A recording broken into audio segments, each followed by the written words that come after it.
Picture this. Reifenhardt's morning routine involves being shackled to a tree just to get pummeled into oblivion from sunrise to sunset, day in and day out.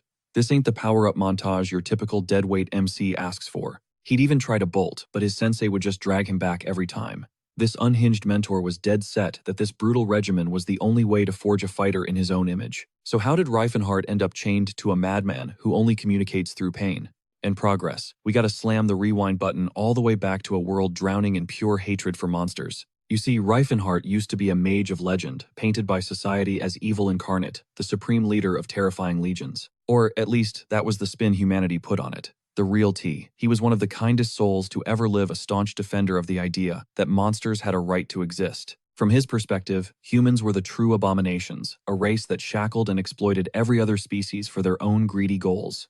So he bounced on human civilization, carving out a sanctuary with other races and forging with them an unbreakable connection. He brought them all together, trolls, dwarves, orcs, the whole squad, and through their unified strength, he rocketed past just being the most powerful mage alive, mastering the legendary 10-circle magic. He built an entire nation where they could finally live without persecution, the Antari Empire.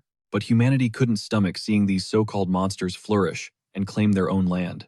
So they unleashed the fires of war, hell-bent on forcing them back into the shadows. The result was an absolute apocalypse, a torrent of slaughter that consumed both armies. Humanity deployed its 5 legendary champions who butchered Reifenhardt's closest commanders and even executed the love of his life, an elven woman named Cirrus. And now, this celebrated hero squad was storming his gates, aiming to finish the job.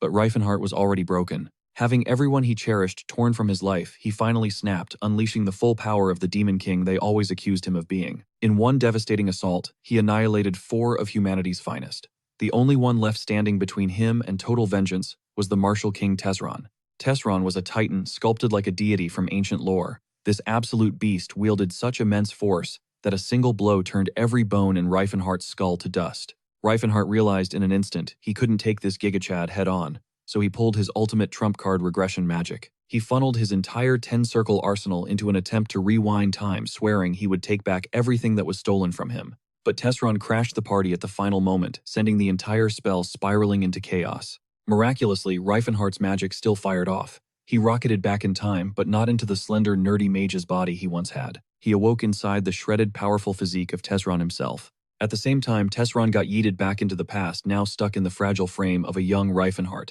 And boom, just like that, Reifenhardt becomes the disciple of the mythic former King of Fists, Gerard Chrome Proteus. Every savage ordeal Tesron ever conquered to become a fitness deity was now Reifenhardt's personal hell to survive. One afternoon, while his master is away in a nearby town, Reifenhardt figures he'll try to tap into his magical abilities. But when he attempts a chant, he gets nothing. Zilch.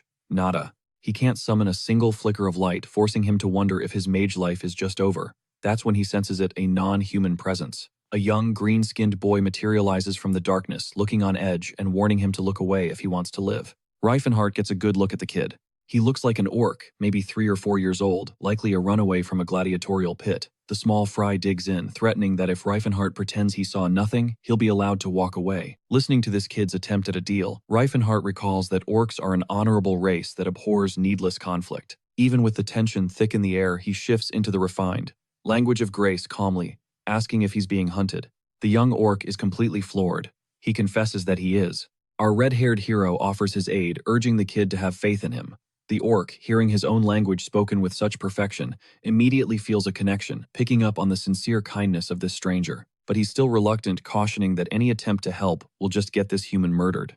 Based on the orc's formal way of speaking, Reifenhardt clocks him as a noble. He insists he's got this, and with a simple gesture, he magically conjures a hiding place from nothing. Before vanishing, the little orc mentions how wild it is to see a guy built like a brick wall claim to be a wizard. Then he offers a sincere thank you. A few seconds later, a unit of soldiers barges into the area, grumbling about tracking one orc for a pittance of silver. The leader dangles a gold piece in Reifenhardt's face, baiting him with a classic interrogation tactic. Reifenhardt feigns ignorance, but one of the thugs notices fresh footprints heading deeper into the forest. Reifenhardt mentally kicks himself. Simple spells can't cover tracks. Nevertheless, he digs in his heels, barring them from setting foot on the hallowed turf of the future King of Fists. The soldiers are livid, getting blocked by some no-name kid from the sticks. But their commander warns them to tread carefully. Even though there are more than 10 of them, something about this guy screams danger. But even with his impressive build, the soldiers dismiss him as a mere teenager and order him to move. And that is the exact moment Reifenhardt's power erupts. With a chilling calm, he warns them that his fists are basically lethal weapons. One solid punch could end most of them, so he's actually doing them a favor by using a weapon. He snatches up a club, a manic energy in his eyes, as he promises they'll at least survive its blows. A far cry from the unarmed combat Jim Unbreakable is known for. But the school does teach weapon skills. That fact alone makes the soldiers hesitate, wondering if this kid really thinks he can challenge them after learning a few party tricks. The instant the fight explodes, Reifen dismantles them with terrifying ease, launching grown men through the air. The rest of them dogpile him, desperate to crush the little punk, completely clueless that these club techniques aren't for fighting, they're for brutally conditioning disciples into unstoppable warriors. In the middle of the chaos, Reifen analyzes their sword work. It clicks. These guys move like pros, they have to be mercenaries. Whipping the cudgel around, he unleashes a relentless storm of strikes, a punishing rhythm designed to slam into every part of the body. When one merc tries a sneak attack from behind his blade, just crumples on impact, making the man scream that no human being should be this ridiculously durable. The savage beauty of the cudgel style is that it never goes for the kill, even as it shatters joints and cracks bones. In the end, his opponents will live to regret this day. A single soldier is left standing, trembling as he stammers out the question, "What in the world is Reifen?" But the redhead just keeps that club swinging, reminding him that all his friends are already kissing the dirt, so it's only right he joins them. Once it's all over, the battered mercs actually thank him for sparing their lives. But you can see it in his eyes. Reifen enjoyed that beatdown a little too much, a perfect reflection of the harsh, unforgiving teachings of Jim Unbreakable. Afterward, the young orc approaches Reifen and vows to never forget this day, promising to repay the life debt no matter what it takes. The boy tells him a warrior's head is meant to be held high, but the orc has already made up his mind. He now sees Reifen as his master. That's a bond that in orc culture is as sacred and unbreakable as a knight's fealty to his lord. When asked for his name, the Dark Mage finally introduces himself as Reifen Harthwald. He then turns the question around, asking about the orc's game plan. The young orc confesses he'd rather die a free wanderer than ever live as a slave again. He just wants to carve out a place for himself on this massive continent. As a guide, Reifen suggests he journey to the land of trials in the Rocket Mountains, where the legendary Blue Bear tribe lives in secret. Just before they part ways, he finally learns the orc's full identity. He is the green orc Tothid, son of Crota, and the one who carries the famed Lat's axe. The name Tothid hits Reifen like a lightning bolt. This is the legendary orc, who would become one of the 4 warrior kings, the great chief of the Blue Bear tribe, and eventually the high chief of all orcs. He finds himself wondering if the original Tesron ever had a run-in with this future legend. For the moment, he just relaxes a little amused that destiny just had him help a future king, feeling a bizarre sense of connection as he stares out over the mountains. King Reifen thinks of his old comrades, Tothid, Cirrus, Mashallan, and Alport, and quietly hopes that somehow someday he'll see them all again.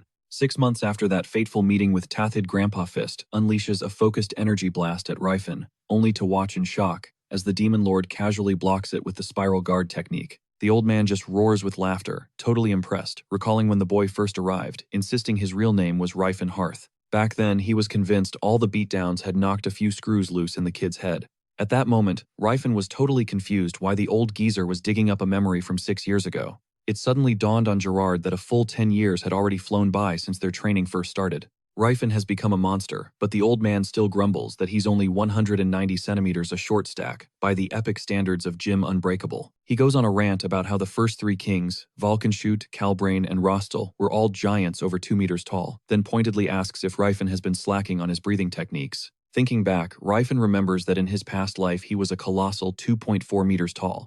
Though Reifen tries to insist it's just his natural build internally, he's losing his mind that this old fart actually believes he can grow taller with a freaking breathing trick. Gerard just shrugs, admitting, size isn't everything so long as the kid is powerful and built like a tank. For the final test, Reifen sets his stance and detonates a 4-stack Calamity Horn, launching himself forward like a cannonball, and utterly obliterating a solid rock wall into nothing but dust. The old man explodes with a proud laugh, absolutely certain that this kid won't be taken down by anyone easily. Reifen feels a wave of relief having finally mastered 4 stacks, and then he hears the 2 words he's been waiting a decade to hear. Gerard declares that it's time for him to leave and see the world. Then, completely out of the blue, Gerard calls him by his true name Reifen Harth and tells him to live exactly how he wants. Whether he becomes a hero or a villain doesn't matter, as long as he forges a life that is truly his own. That, the old man explains, is the ultimate reward for surviving all these years of hellish training. He then shares the wisdom passed down to him 60 years ago by Master Rostel, the 3rd King of Fists. There are 3 rules to live by. First amass, a fortune, but never through shady or unjust methods. When Rifen points out that he literally just said, being a villain was on the table, Gerard just cackles and clarifies that he should aim to be a classy villain, one with principles. Second, always stand with the wronged, because that is how you earn respect. But he gives a stark warning that the weak are not always the ones who are right. And since almost everyone in the world is weaker than Rifen now, he'll have to be a sharp judge of character. Third, and most importantly, the legend of Jim Unbreakable couldn't just die. His sacred arts had to be passed down, not to some destined hero, but to the one student he could never bring himself to abandon. Gerard shoved a tiny pouch into his palm containing a measly 30 silver coins and a spare set of clothes. Rifen was literally shook. This dude was one of the wealthiest guys in the whole Vasily kingdom, rocking a mansion in the capital, and this was his send-off. Sure, for a normal person that was like 6 months of rent, but Rifen was expecting a way bigger bag. Gerard just hit him with a shrug, saying the martial sect has a standard severance package, claiming he only got 25 coins back in his day. Then he dropped a hint about a little something extra he'd stashed for him deep in the Lad Mountains. He smacked a map marked with a big X into Rifen's hand. And just like that, he vanished. That first taste of freedom felt unreal, almost like a dream, until a colossal shockwave tore through the heavens. It was a final farewell from Grandpa Fist, an earth-shattering command to shoulder his legendary legacy. Rifen didn't hesitate for a second. He bolted down the mountain a complete blur. Meanwhile, in a nearby village, a man pleaded with the chief to let it go, but the old man stood his ground, demanding payment from an arrogant noble and his knight for the massive feast they just inhaled. The noble just sneered, calling them pathetic, low-born garbage. He flicked a single gold coin into the mud, taunting that they've probably never even touched one before. But with ice in his veins, the chief simply stated it wasn't nearly enough. Absolutely furious, the noble struck the old man, spitting that a knight knows the value of things better than some dirt-grubbing commoner. And that's when the horrifying realization dawned. These guys weren't knights. They were just goons in armor. They had swaggered into town, wolfed down all the village's food, and were now trying to cover the bill with a single coin, a total slap in the face. That's when a new player entered the scene, Lord Stephen. He asked his man Edward for the situation report, then flashed this bone-chilling grin. He called the villagers wretches, and told his knight not to waste an ounce of pity on peasants who don't know their place. Rifen was lying in bed right beside Cirrus, the stunning sun-kissed elf. He asked her why her hands were roaming all over his body. She just whispered back that his lean body felt sharp and refined, like a masterfully forged blade. But trapped in Tesseran's body, he felt like a clumsy rock golem. Tears stung his eyes. God, he prayed, Cirrus could somehow forgive him. On the bright side, at least he was taller this time.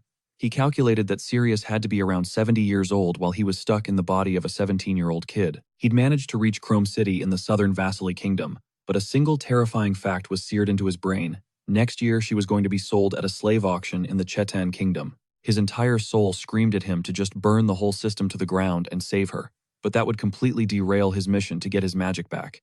No, he had to play this smart. The answer wasn't force, it was cash. Just one tiny problem: elven slaves cost a fortune and he was dead broke. But he wasn't powerless. He was rocking a powerful new body, had a lifetime of combat experience, and most importantly, he had memories of the future. It wasn't long before rumors started swirling about some ancient ruins on the road to Chetan. And at that exact same time, Lord Stephen was grilling a guy named Todd, a ruins exploration expert, and a high-level wizard from Delphi's magic tower. He demanded to know if they'd found the ruins, but Todd was dragging his feet. Stephen was 100% convinced that this was the tomb of the legendary swordsman, Sir Claude von Leotis Altian. 3 days had passed since Rifen bounced from Chrome City heading north on the main road and making a beeline for the Hayton Mountains. Thanks to his ridiculous stamina, the freezing air felt like nothing. He recalled how the old martial kings used to just chill shirtless in the middle of winter, then activated one of his secret arts, artificial flashback. It's a technique that lets him summon specific memories at will, and he instantly pulled up the precise coordinates of the ancient ruins in the Hatan range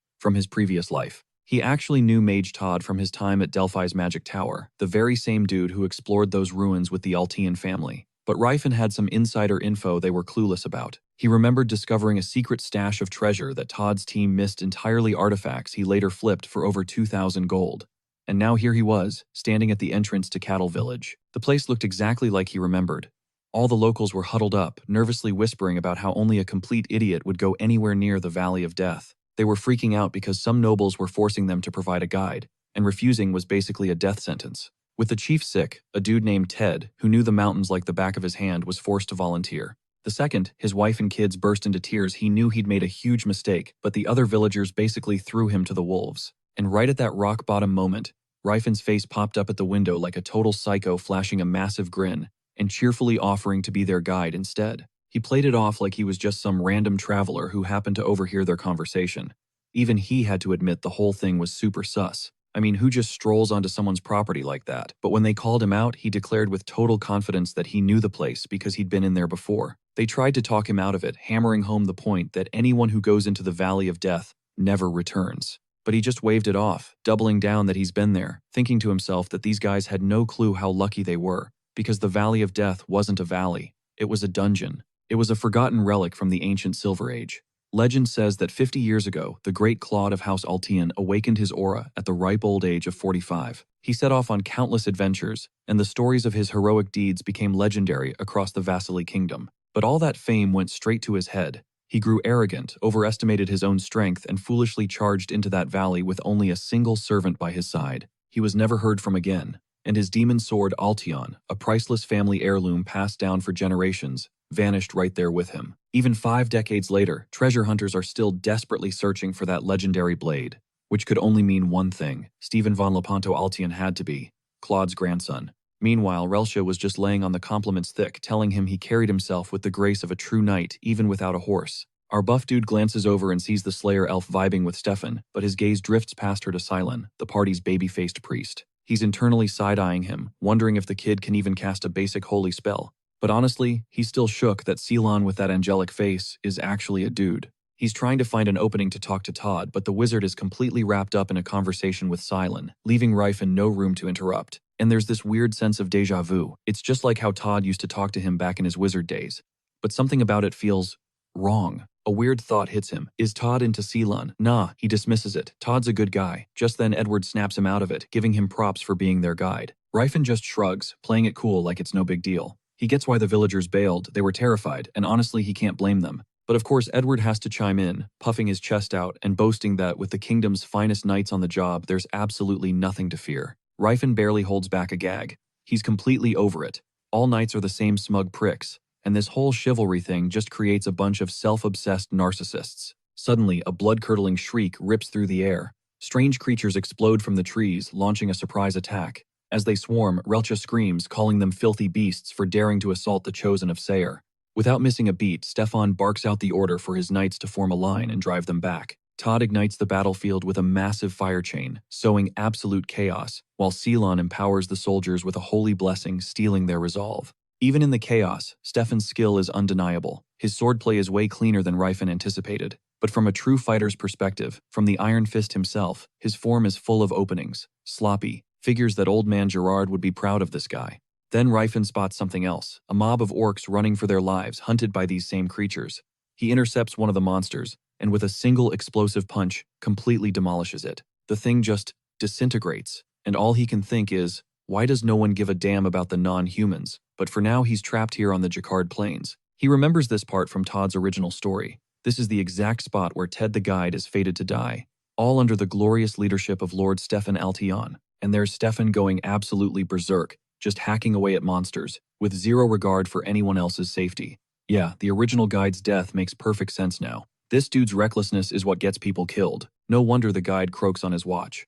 Amidst the carnage, Ceylon shouts at Rifen to get behind a tree. At least someone here has a shred of common sense. Just then, a monster lunges straight for him. Its claws whip past his face inches from his eye, and a raw shout escapes his lips. Running on pure instinct and leftover adrenaline from his hellish training, he throws a wild punch. The impact obliterates the creature, leaving the nearby orcs completely frozen in shock. After the dust settles, what's the first thing Stefan does? He asks Edward if the wizard and the priest are okay. That's it. Rifen feels a wave of disgust. It's like nobody else even exists. Then Stefan gets on his high horse, declaring that an Altion's command is absolute law. He orders everyone to relax and savor their victory. Seeing his chance, Rifen walks up to Todd. Playing the part of the grateful guide, the big guy thanks the wizard for saving his skin. Then he casually drops it into the conversation. Hey, my buddy Riefenhardt is a wizard over at the Delphi Magic Tower. Ever heard of him? Todd looks totally taken aback, like he can't process how this mountain of a man could be friends with Riefenhardt. Then his whole vibe shifts, and he calls him a sweet and lovely boy. Okay, major creep alarm bells are going off in Riefen's head. Pushing past the weirdness, he asks how his friend is doing. Todd just says the kid is studying magic, as he always does. But when Rifen pushes for more, asking if anything's wrong, the mage gets this weird dreamy look and starts gushing about Riefenhardt's sharp nose, his jewel-like eyes, his silky smooth skin. The creep factor just went through the roof. Ryfin puts it together. This dude's obsession is purely physical, but it's a totally different flavor of weird from Grandpa Gerard's. Every muscle in his body is screaming to just deck this guy. But he holds back and instead demands to know about Reifenhardt's personality, his character. Todd basically admits he couldn't care less about what Reifenhardt thinks or does. He's practically salivating, looking like a total predator. Right then, Ceylon interrupts, asking if Ryfin's okay. Ryfin waves him off, telling the priest to go check on the orcs. The priest actually goes over and starts healing the orcs even though they say they're fine. The other humans just sneer, telling him not to waste his divine power on creatures like that. But Ryfin sees the truth. Ceylon isn't treating them like people. He's treating them like injured pets. And it hits him, the problem isn't just prejudice, it's that the entire human value system is fundamentally broken. Fighting for the rights of non-human races, this is going to be a long, brutal war. Stefan's voice cuts through his thoughts, ordering the guide to get a move on. Ryfin's jaw tightens in annoyance, but his response is weirdly flat, almost robotic, as he tells them to head for the stream. The bizarrely monotone delivery even makes Stefan raise an eyebrow. A few hours later, the body count is insane. They've already faced a basilisk, a pack of dire wolves, and over 20 ogres. The party is freaking out, wondering how this tiny mountain range is crammed with so many high-level monsters. And while the entire party is on the verge of collapse, Ryfin is secretly loving every second of it, leading them deeper into the chaos. He's deliberately ignoring the safer routes, giving them zero time to catch their breath. Because in his book, knights are arrogant, priests are clueless, and wizards are petty, small-minded fools. And even though he's trapped in this tank's body deep down, he knows he's still a wizard. Besides, he is taking them on the fastest route, so technically he's not lying, just creatively tormenting them. It finally clicks for Stefan. This is why Sir Claude never made it back. This whole mountain range is a death trap absolutely swarming with monsters. Out of nowhere, a knight screams, pointing to a light up ahead. Edward, ever the dramatic one, announces that they've found the ancient ruins of Fulton. As they get closer, Todd gestures toward the entrance, declaring it's safe to enter. But Ryfon is planting his feet, insisting he can't get back alone and he'll wait right here. Backed into a corner, Stefan sighs and agrees to protect the guide on the way out, even though it's painfully obvious he's lying through his teeth. The disrespect makes Ryfon's jaw clench, but Stefan just raises his sword, declaring that a legendary knight is entombed beyond the gate, and they'll honor him by claiming the demon sword. For Altion, the party storms the entrance, and Ryfon smirks. It's time to get down to business. The ancient ruins of Fulton, now a festering nest for monsters and the undead, was once just a military base during the Silver Age. The catch: its technology is so ridiculously advanced it makes today's best gear look like children's toys. It's been ages since he explored this dungeon with Ciri. He still remembers her claiming she could hear a spirit whispering from inside these very walls. He was dead certain it was a secret entrance. Playing the part of a true Romeo, he once told Ciri to stop blushing, offering a kiss as her reward. Even to this day, the rugged warrior can't help but grin like an idiot at that memory. It's actually wild he had the guts to pull a move like that when they were literally surrounded by danger. Snapping back to the present, he spots a coded lock based on Libra, mixed with reversed Aqua and Terra symbols. He knows exactly how to crack this. With his magic on the fritz though, it's a lot tougher than he remembers. His body might be stronger this time around, but his brain feels a little rusty. Still, he gets to work shrugging off his coat first. He's not about to ruin an item worth a cool 10 silver coins. He starts loosening up, just testing the limits of his new body, when a blood-curdling scream rips through the air, stopping him cold. He figured those idiots must have wandered off the main path, but the sound came from a completely different area. That's when it dawns on him. This is a secret passage, a straight shot, down to the third basement level. And since the entrance is open, someone is definitely already down there, which puts him on edge. Then the horrible truth hits him. Fulton is still a fully operational military facility. Its magic defense system will unleash hell on any unauthorized intruders. Back in the day, he and Ciri only had to worry about their own section. But with the Altian party bumbling around, they could trip a master trap, plunging everyone down to the second basement and turning this whole raid into a slaughterhouse. Down below, Lord Stefan watches as Sir Thomas gets obliterated by one of the dungeon's traps. Then heavy footsteps boom through the corridor as a gigantic skeleton warrior wielding a massive axe stomps into view. Stefan's blood runs cold. There is no way in hell he can fight a beast covered in blades that radiates a purely demonic aura. This isn't the kind of monster a human can just walk up to and defeat. Ceylon frantically tends to the wounded soldiers who keep thanking him, their bodies still shaking from the floor, giving way and nearly swallowing them whole. He thanks Todd for saving them with a magic barrier, but Todd grimly admits it only saved them from the fall. It won't do a thing against whatever's coming next. As if on cue, a massive explosion sends the front line flying.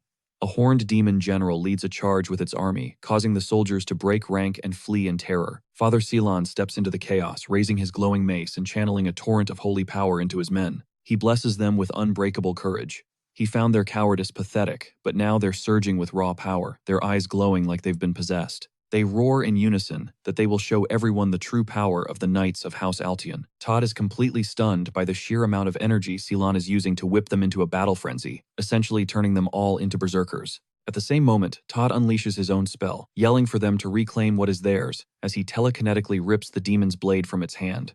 Meanwhile, Reltsia charges the demon head-on, but the monster swats her aside like an insect, sending her crashing against the wall. She's a mess of bruises, hoping her distraction gave Master Stefan an opening. Stefan praises her bravery and rushes the demon leader, his sword a blur of light. Edward cheers on his leader as a peerless warrior, while Stefan just curses the foul beasts and screams for everyone to stay sharp. He roars that this is the very ground where the legendary knight Claude fell in battle. Suddenly, the ceiling erupts in flames as another demonic beast drops from above, blasting fire and incinerating soldiers in its path. This so-called knight just tells them not to panic and to compose themselves like the proud knights of House Altion they are. The fight devolves into pure chaos, but Stefan refuses to yield an inch. He is absolutely determined to not let these demons win. Calling on the honor of Altion's resolute knight, he launches a piercing strike at the flaming monster, only to be effortlessly thrown aside and slammed violently to the ground. He lies there completely still. Father Salon jumps in, unleashing a blast of holy light that does practically nothing. Just as the demon looms over Ceylon for the final blow, Refon Hearth appears from nowhere, knocking the beast back and shielding the priest. With a single explosive punch, he annihilates the creature. He's almost shocked by how easily it went down, a faint memory surfacing of how Tezron dropped him the exact same way in his past life. His priority shifting to the wounded, he moves to the injured elf and lifts her gently into his arms. But before he can take a step, an entire army of skeletal soldiers claws its way out of the ground. Holding her tight, Refon becomes a whirlwind of destruction, carving a path through the horde to get them out. The supposed resolute knight finally comes to a fact that Edward immediately points out. Stefan stares out at the field of shattered undead. He asks what in the world happened, only for his right-hand man to tell him their guide was secretly a one-man army. Instantly, Stefan begins to stammer out an apology, finally realizing he wasn't dealing with a commoner, but a nobleman. Our GigaChad hero realizes Todd would clock him from his magic tower days, so he spontaneously invents a new identity, Ryfan. Edward just gives him a blank look, admitting he's never heard of any mythic champion with that name. When they probe for more, Ryfan coolly reveals he has zero noble lineage, and suddenly a light bulb goes off for Stefan. This guy's just a regular dude he completely misjudged for some blue-blooded cadet. Scrambling to protect his fragile pride, he offers a sarcastic, "Thank you for jumping in to clean up a fight they already had locked down." He grudgingly admits Ryfan has skills, but the Iron Fist immediately cuts right through the BS. He flatly tells him it looks like Stefan is totally tapped out and living in a fantasy world. Ouch. Direct hit. Stefan completely explodes, demanding the respect due to House Altion, while Edward desperately tries to do damage control. He screams that some nameless drifter wouldn't have a clue about basic etiquette. Stefan eventually calms himself and demands to know who trained Ryfan, but the Iron Fist just shrugs it off, claiming he's basically self-taught.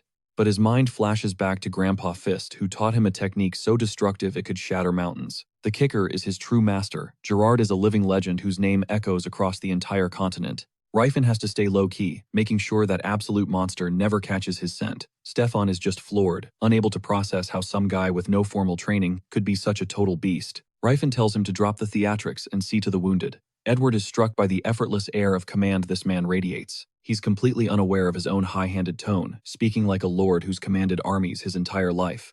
An idea starts to spark in Edward's mind. This absolute unit carries himself more like some incognito royal from a foreign land than a commoner, completely ignoring the age gap. Ryfan addresses him like a grizzled commander dressing down a fresh recruit, which only deepens the enigma surrounding him. Then from out of nowhere, Ceylon just glides up, asking for Ryfan's precise height. This priest is crushing hard on our hero, already aware that he stands at a towering 192 centimeters. When Ryfan admits he's clueless about his weight, Ceylon, dying for the deets on his regimen, presses him further. Ryfan's dead simple reply, he got his face bashed in, ate like a monster, and lifted things that didn't want to be lifted. He's seriously creeped out by how buddy-buddy Ceylon is suddenly acting. Dylan Phil Merricks then chimes in, explaining that real warriors guard their training methods with their lives. But Ryfan's already got the full download on Ceylon's entire life story. After his parents were gone, he grew up in the Philippines Order's orphanage, where his delicate build and pretty face made him walking bully bait. Because of that trauma, he yearned to be his complete opposite, a man with a jawline that could cut glass, a laugh that shook the room, and a voice that rumbled like thunder. At one point, he even considered becoming a monk, convinced he could prove his devotion by getting divinely shredded. But reality check came in hot for the pretty boy. He never shot up in height, his voice refused to drop, and his hair shot out like a weed. And the harder he pushed to get swole, the more his holy power skyrocketed from constantly mending his torn muscles. This whole mess cultivated a massive thing for hypermasculine dudes, which is currently making Rifan's skin crawl. He cooks up an excuse to go survey the exit, but the pretty boy instantly offers to be his shadow. Rifan flat out denies him, ordering him to protect the injured in case another wave hits, leaving Salon to sulk in the corner. Stefan declares he'll go in his place, telling Welcha to stay behind and provide support. On the move, Sir Absolutely Useless starts muttering about having to rely on this human bulldozer, convinced Rifan is just a show-off who's ignoring the chain of command. Stefan is dying for another demon brawl, desperate to earn a shred of approval from the tank. But while he's zoned out in his hero fantasy, Rifan drops him with a single, precise chop to the neck. As a horde of undead soldiers swarms them, this one-man army carves through them like they're nothing, making it look ridiculously easy. With that distraction handled, he slips away to do a little solo looting, and finally enters the main chamber. He meticulously cases the joint his mission to secure 50 gold coins worth of Silver Age relics. A few seconds later, he hits the jackpot, discovering the Infinite Sack, a legendary bag of holding that can swallow up to 10 times its own volume. Thanks to his future knowledge, he knows that just beside it lies a second bag containing the Celestial Furnace, the Dagger of Recall, and the Sapphire of Magic Power. Our guy is absolutely vibing, having stumbled upon such an insane haul of loot. Just as Stefan begins to wake up, Rifan pins the blame on the undead for taking him down in one hit. Our resident narcissist is seething that his spotlight was stolen, but Rifan is already planning his next naptime special. The so-called Noble Knight ends up getting his lights punched out 3 more times. The bruiser then strips the ruins bare, silently praying the noble kid doesn't have severe brain damage. When Stefan finally stays conscious, he's completely disoriented, baffled at how he keeps getting knocked out despite being on high alert, and already planning his post-battle potion regimen. Meanwhile, Rifan has already maxed out the inventory space, and is plotting a round 2 looting spree.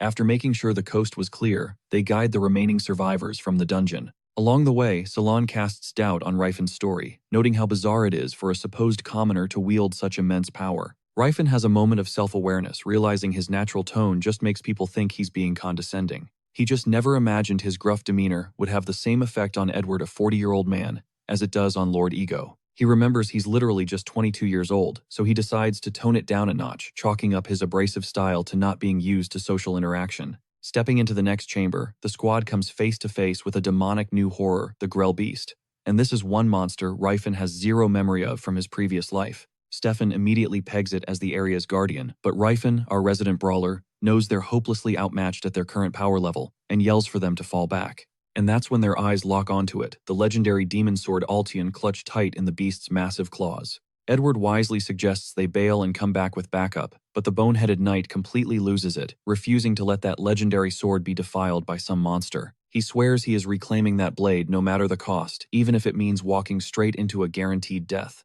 He commands his men to charge forward, while Rifan can only shake his head at the absolute reckless fool. See, a dimensional rift tore these Silver Age ruins out of time, and its automated defense system tried to patch the holes by yanking in anything and everything nearby. That is exactly how this creature from another world got sucked into the defenses, transforming into what everyone now calls a dungeon guardian. So yeah, these demonic guardians are roaring at them, but real talk, they were just vibing peacefully until the ruins snatched them up for a lifetime of forced unpaid labor. The moment a creature fuses with the system, it gets a massive power boost, and Rifan remembers the demon that killed Sir Claude was a terrifying aura wielder. If this dungeon guardian is even more juiced than Tigreal was, then they are in a whole different league of trouble.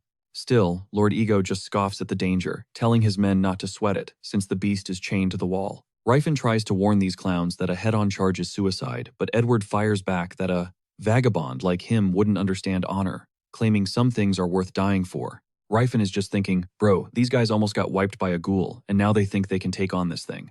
The logic is not logicking. Meanwhile, Edward the priest is busy juicing up the soldiers with holy magic, hyping them up for what is clearly a suicide run. Fueled by holy buffs, the soldiers charge in like moths to a flame, only to get absolutely bodied and tossed aside like trash. Just as Rifan predicted, they are nothing more than cannon fodder being sent to their deaths. And yet, Sir Delusional is still screaming about bravery and the honor of House Altion, as if his pep talk is going to make the demon just keel over. Rifan's already pegged Stefan as a lost cause who never listens, but Sir Edward seems to have a few brain cells, so maybe there's still a sliver of hope. Speaking of Lord Ego, he's just darting around the Grell Beast, landing pathetic little cheap shots. The priest is unleashing a blinding barrage of holy maces, putting on a one-man light show. Reltia then dives into the fray, landing a devastatingly clean strike that even manages to earn a nod of approval from Stefan. Rifan has to admit her skill is second only to his own leagues beyond Edward's level. Maybe he totally misjudged this crew. Then Todd, the mage, finally unleashes his big spell, summoning a massive blizzard, but it triggers something in the system. The dungeon glitches, and we enter Phase 2. With a deafening roar, the Grell beast shatters its chains and explodes towards the party, smashing soldiers like ants. The real nightmare has officially begun. Lord Ego charges the now unleashed demon, thinking he is the hero, only to get absolutely rocked with a gut punch that sends him flying into a wall. Edward screams for his lord, but Stefan yanks Relsha back to the front lines.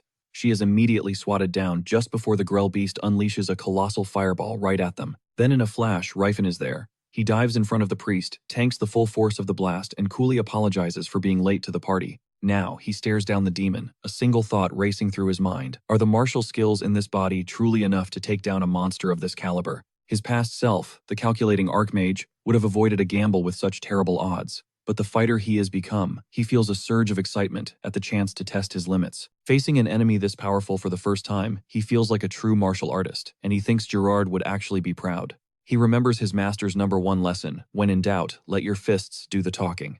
Unleashing a focused blast of energy, he sidesteps the beast's attack, but the demon sword still nicks his arm, a sharp reminder that an enchanted weapon can pierce what normal steel cannot. The beast retaliates, launching Rifen into a wall with a vicious kick. Edward screams his name in terror, but Rifen just picks himself up, insisting he is fine. Stefan's jaw hits the floor. His eyes are wide with disbelief as he finally realizes the truth. Rifen is an aura wielder. Honestly, he could have waited for a cleaner counterattack, but after Gerard's brutal training, just tanking the hit has become pure instinct. After all those years of getting pummeled by his master, he decides it's the perfect time to sharpen his technique and taunts the ugly beast to bring it on. Their battle erupts, shaking the very foundations of the ruins. Meanwhile, Lord Ego is practically choking on his pride, watching in disbelief as this commoner wields aura. A highborn noble like himself couldn't even manifest it. To him, this whole scene feels like a fever dream. He's left wondering who in the hell this guy is and what kind of rock did this monster of a man crawl out from under. The dungeon guardian Grell beast unleashes its full fury on Rifen, but the brawl only proves how far his insane training has pushed him. Every one of the demon's swings feels slow and telegraphed, allowing Rifen to counter effortlessly. The only catch is these ruined guardians never stay down. The ruins just keep pumping them full of magic, instantly healing any damage. The Grell beast goes berserk, but our Iron Fist expertly locks it down. He shatters its jaw with a bit of aerial combat practice, then proceeds to use it as the perfect punching bag for his striking drills. The rest of the party can only stare their jaws on the floor as Rifen styles on the demon like it is a training dummy, but he knows he can't keep this game up forever. Okay, that's it. He's pulling out the Calamity Horn to put this thing down for good. The demon shrieks, scrambling backward in sheer terror from the absolute unit in front of it. Rifen mutters a curse. All these spectators are a huge problem. One wrong step, a single miscalculation, and this entire cave is coming down, burying them all alive. The god screams out a fresh strategy. If they can just channel divine energy into an aura-infused blade, they could literally vaporize the monster. Rifen's heard of this move before, but then he drops a bomb. He has absolutely no idea how to channel his aura into an object. This revelation nearly breaks the god's brain. He cannot believe this muscle-bound oaf can only run aura through his own body. He starts ranting about how his whole sect is certifiably insane as Rifen keeps throwing down with the grill beast. That's when Silen the pretty boy pipes up, promising that Rifen's body is more than durable enough to handle it. Then he calls upon Fiance's grace, bathing both the warrior and his blade in a blinding sacred light. A torrent of raw power floods Rifen's system, supercharging him to an insane new level. With zero effort, the beast of a man hoists the demon skyward and smashes it against the cavern wall, just as a divine explosion bursts from the sword, and in that split second it clicks. The pretty boy just buffed him. A holy buff designed for inanimate metal was just cast on his living body, and it worked. Silen, not even batting an eye, just gives the berserker a nod that screams, "Let loose." So Rifen goes absolutely feral. A divine kick obliterates the creature's jaw, followed by a sacred knee that caves in its gut, and a holy haymaker to top it off. He launches the grill beast into the air one last time before finishing the demon off with a jaw-dropping final blow. After that flashy execution, Pretty Boy is staring at him with total hero worship, but Rifen just grunts, telling Silen to drop the enchantment. And as medics start carrying away the wounded, Sir Useless finally decides to open his mouth. He starts bitching that Rifen was sandbagging the whole time. Yeah, the guy's strong, he admits, but his own pride as a knight has been completely trashed, and he accuses Rifen of laughing at them while they were struggling. Rifen could not care less and just tells the dude he wasn't smirking. Truth is, he doesn't waste enough brain cells on these clowns to even bother. That's what triggers Stefan, who charges in like a moron, only for the big guy to casually step aside. He lets Sir Useless completely whiff the wild swing, making him look like an absolute idiot. The knight shrieks, How dare a peasant like you evade my attack? Rifen calmly states again that he wasn't mocking him and tells the knight to just have the sword if he's that desperate for it. Edward, the only one here with a brain, points out that a man with no desire for such a prize must possess real power. Hearing that Stefan's hand tightens on the hilt, his rage building. Meanwhile, our guy is just thinking about how this sword is a piece of second-rate trash compared to the god-tier weapons he used to crank out for entire armies back in his glory days. Completely over the drama, he announces it's time to dip. Everyone else falls in, but the whiny knight is still fuming, consumed by his own saltiness. When they get back to Kale Village, a collective sigh of relief washes over the crowd as they spot Father Silent, who's in the middle of healing a baby. Pretty Boy is in full-on influencer mode, curing the sick, and literally making it rain gold coins on the villagers.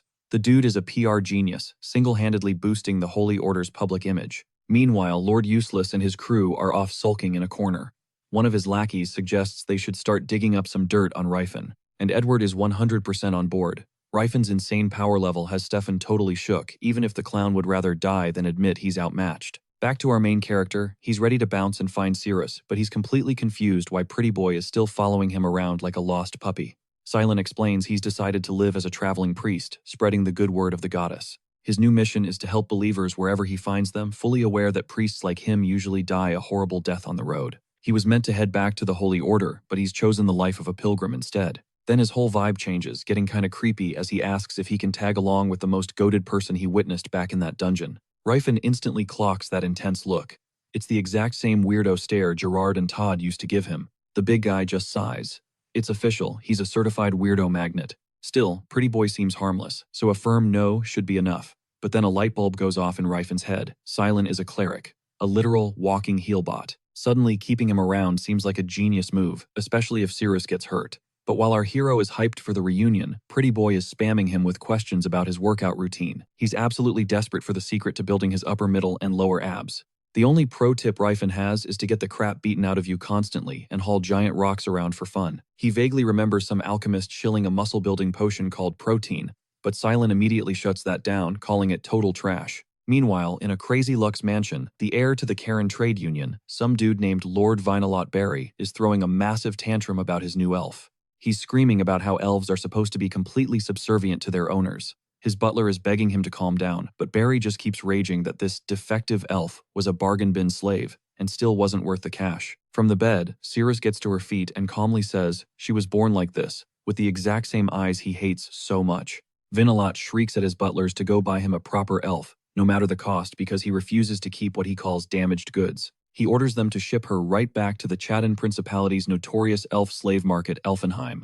And just like that, the elf girl, known only as number 148, finds herself back on the auction block for the third time. Way up in the north is the Chadden Principality, a kingdom built on commerce, which thrives thanks to the Juran River that cuts right through its center. Rifen and Pretty Boy finally roll into Zeppelin, the capital city, and the entire continent's booming center of trade, where the streets are packed with vendors shouting about their goods. Silent isn't fazed at all. This chaotic vibe is exactly what he expected from the biggest merchant city in the world. Rifen just deadpans that the whole country was started by a bunch of merchants who bought the land from the Grim Kingdom, so of course it is. Model, in this city, coin is God. And Rifen can feel it in his bones. Cirrus is imprisoned somewhere within these greedy walls. Salon is practically begging Rifen to slow down, convinced the giant is just flexing his stride for the clout. That's when they spot it, an old man desperately pleading with a mountain of muscle named Tarek to just back off. The beast roars something about disrespecting the role of Fame Trade Union, before unleashing a vicious 30-hit combo on the old-timer. The aftermath. He just casually tosses 30 gold pieces onto the man's battered form, like it's pocket change. Salon bolts over his eyes, darting around for any sign of the law. But the old man, he's just calmly gathering the scattered coins from the dirt. The guy just shrugs it off, mumbling that the cash is more than enough to set himself up in the city. Salon is absolutely floored. He's losing his mind, unable to process how someone could just brush off a beatdown for a handful of gold. Rifen, however, just reminds him that in this town, only one thing talks money. It's exactly what he tried to warn him about. Rifen thought their journey would have toughened the kid up, but honestly, even he's never witnessed a place this depraved. This is a city where every crime you can imagine, literally any crime, is just erased with a fine. No cells, no justice, just a price tag. Salon is just reeling, asking what a powerhouse like him is even doing in a cesspool like this. Rifen doesn't even blink. He drops the bomb. I'm here to buy an elf. Salon just goes rigid. The blood drains from his face as he realizes the kind of monster he's been following. Rifen instantly goes into panic mode, scrambling for the right words. I mean, it's not like he can drop the "I'm from another life" card right now. Ceylon, absolutely repulsed, launches into a tirade about all men, until Rifen dryly points out, I'm a man too. Cut to that walking tank Tarek, who's now gloating to his personal entourage of elves. His message: anyone who disses the Roll of Fame trade union just needs to get their grind on. He's literally saying that talking trash in the streets is just a quick way to get paid for your silence. And this dude has elves following him like he's a celebrity, and every single one of them is just nodding along to this garbage. Suddenly, Tarek spots Lord Beret entering and immediately gets all up in his personal space, demanding to know about that Slayer elf he purchased. Beret looks completely done with this conversation, admitting he sent her back 2 weeks ago because she was completely uncontrollable. The giant lord just erupts in laughter. He absolutely flames Beret, calling him too weak to handle even one elf slave. He sneers that it's no surprise his union can't even break into the top 10 trade guilds, but Beret fires back, insisting it wasn't just him. Countless other buyers returned that same Slayer elf. That, he points out, is the real reason she was on the discount rack. A wicked grin spreads across Tarek's face. He's already plotting a trip to Elfenheim to grab her for himself just to watch Beret's face crumble. Later, Rifen discovers the lanky Ceylon attempting another workout, and genuinely questions how this kid is still shaped like a string bean after all the effort he puts in. He tells the pretty boy to take it easy, or he'll be wrecked for days. But Ceylon, he just casually heals himself right there, as if it's nothing. And that's when the light bulb goes off for Rifen. The problem isn't the exercise itself. That healing magic is basically hitting the undo button on his own body. So instead of his muscles breaking down and rebuilding stronger, this kid is just resetting his progress, sending himself right back to the starting line every single time. This absolute buffoon has been grinding for 5 years and has made literally zero progress. The big guy just lets out a heavy sigh and promises to show him how to train for real. A bit later, he nonchalantly asks if his ridiculously long hair ever gets annoying. Ceylon just gives him a shrug. He explains that whenever he tries to cut it, it just grows back at some insane rate. This makes Rifen wonder what kind of vacant thoughts are echoing around in that empty head of his to power that kind of growth. Rifen brushes the thought aside, declaring that he's finally scraped together enough coin to visit the slave auction, and he's dragging Ceylon with him. The auction is a total circus crammed with every type of slave you could possibly imagine, but the elves are clearly the headliners. They pull in way more cash than orcs or dwarves, thanks to their looks and crazy long lifespans, which pretty much freezes them in their teenage years for decades. A Slayer elf gets auctioned for a whopping 800 gold coins. A standard female elf goes for 300, while a young girl will run you about 100. A young male, just 30. Orcs are a bargain by comparison. An orc swordsman is 10, a basic orc slave is 5, and a baby orc is only 4 or 5 gold. There's almost zero market for adult male elves because of their sky-high suicide rate. The old arch-wizard grumbled to himself, swearing he was on the verge of a breakthrough. But elves in general remain a hot commodity because their beauty and longevity mean they stay looking young way longer than any other species. There's even a grim joke making the rounds: only a complete moron invests in a baby elf, because the merchant would literally die of old age before seeing any profit. Ceylon pipes up, explaining that Elfenheim is a legendary elf-exclusive auction that's been running for over 300 years. Rifen, on the other hand, feels his stomach turn at the idea that a place like this is called an elf paradise. Ceylon admits he's never actually witnessed an elf auction, he just figured they got better treatment than orcs.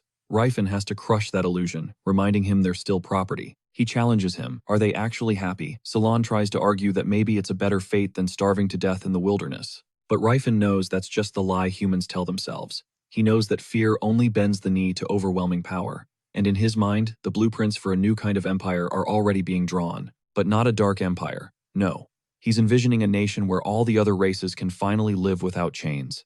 And it's going to happen soon. The auctioneer begins to showcase the prime slayers from Elfenheim, and Ceylon can't stop himself from blushing at their stunning beauty. The old guy in charge is side-eyeing the brute, wondering why he dragged what looks like a young girl into a place like this. For Rifen, seeing these forest spirits, descendants of the Great Spirit, paraded like livestock makes his blood boil. Still, Rifen steps forward and asks for a slayer with darker skin.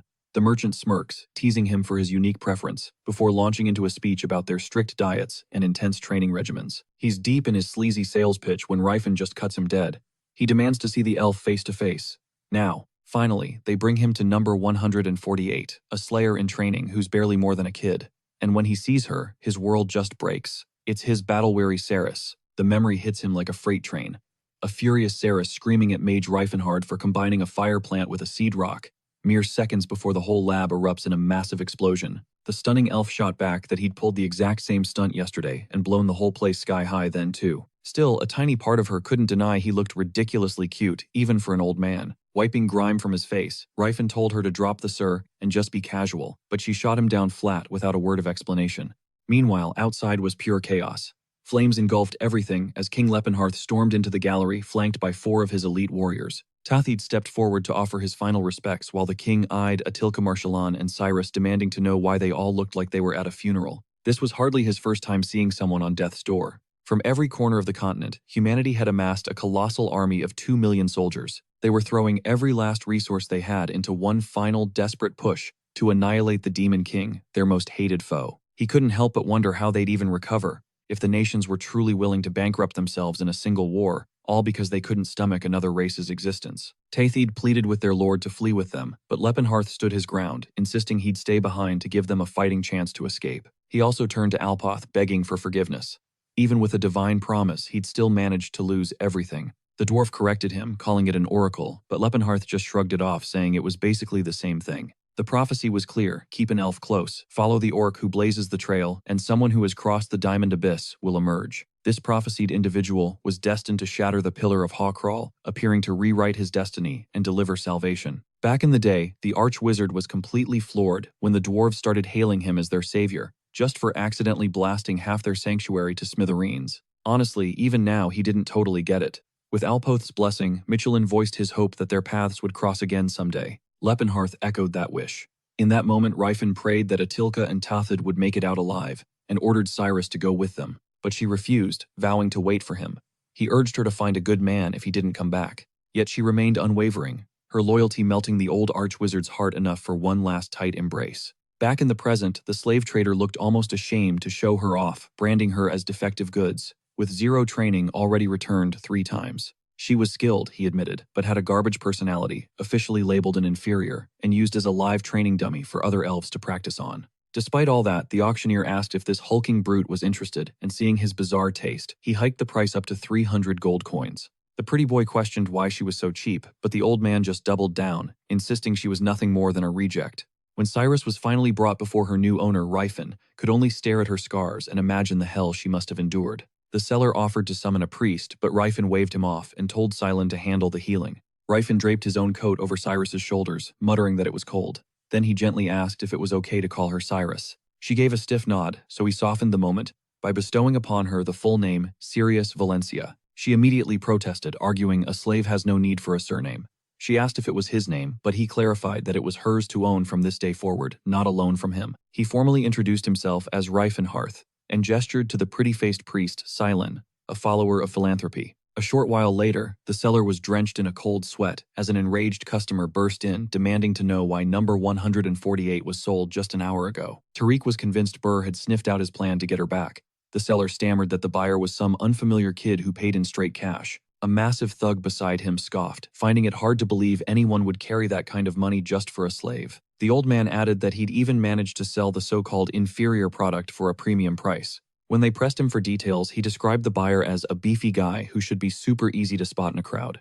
Meanwhile, Rifen was happily picking out new clothes for Cirrus, finding an outfit that looked perfect on her, and promising they'd buy even more later. He asked if she was hungry, but her response was robotic. I exist only to serve my master's will. Rifen immediately told her to stop seeing him as a master, but her eyes widened with panic.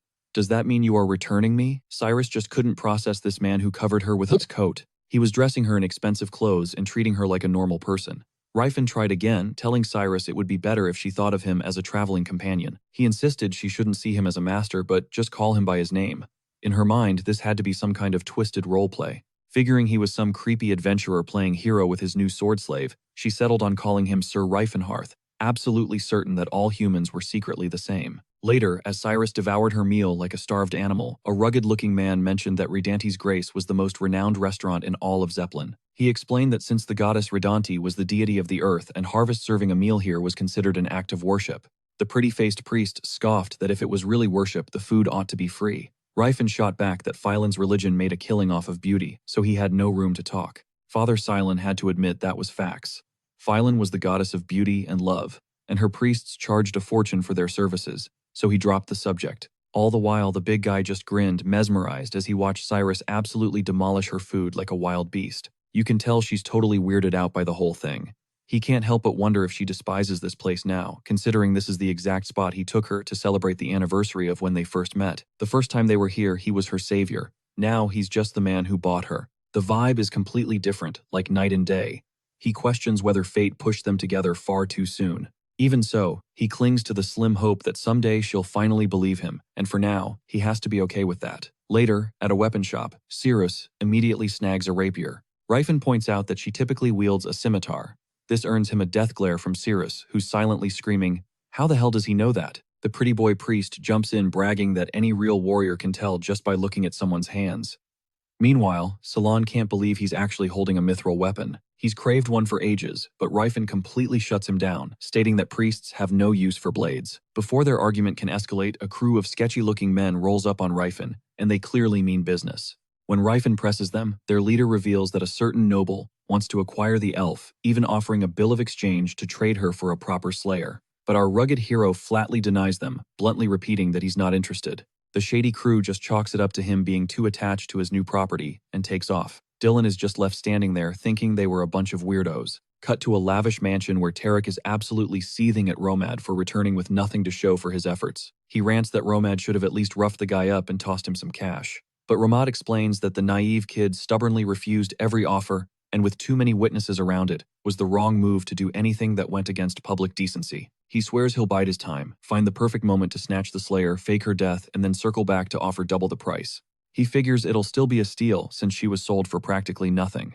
Tarek loves this scheme and tells him to drag Sir Lantis into it since that freeloader has been useless lately, just sitting around collecting a paycheck for doing nothing. Meanwhile, Rifen is counting out the 2,000 gold he'd set aside, stunned by how much cash he still has left. It's nowhere near what he needs to rebuild his empire, but he knows it's far better to invest it than to just carry it around. That's when a memory strikes him, the brutal famine that crippled the agricultural nation of Provence and its neighbor. See, Redanti's soil is so insanely fertile that their harvests are always massive, so no one ever thinks to prepare for a famine. But he knows the famine next spring will trigger mass starvation, a time so horrific that parents are driven to eat their own children. This grim memory solidifies his plan. He has to invest in grain right now. He mulls over his options, Rolofon, Chiron, and Tauban, but immediately dismisses Rolofon. He vividly remembers how their perverted leader abused Cirrus in his previous life. That leaves Tauban, the continent's third-largest trade union, a powerhouse in the grain market and a major rival to Rolofon. Coincidentally, Sivolt Tauban, the union's leader, is absolutely losing his mind after hearing that Rolofon is dumping wheat and barley at half price, screaming that they're insane and unethical. He's terrified of losing his trade partners and is desperate to fix the exchange problems immediately. Right at that moment, his assistant informs him that a visitor has arrived, wanting to make an investment. The leader scoffs, assuming some small-time investor is just going to create more problems, but his entire attitude flips when he hears the man is offering 1,500 gold coins for grain. He takes the meeting with Rifen, who lays out his proposal. The deal would take place in the Crovin's kingdom during the barley harvest the following spring. Sivolt just shakes his head, saying that selling grain in that kingdom is like trying to sell soap to orcs. He insists it's a guaranteed failure. Rifen counters that, if it fails, the risk is entirely his, but if it succeeds, Sivolt stands to profit immensely. Still, the leader refuses to bankroll what seems like a doomed venture, and advises him to seriously rethink his strategy. So Rifen plays his trump card, threatening to take his mountain of cash to another union.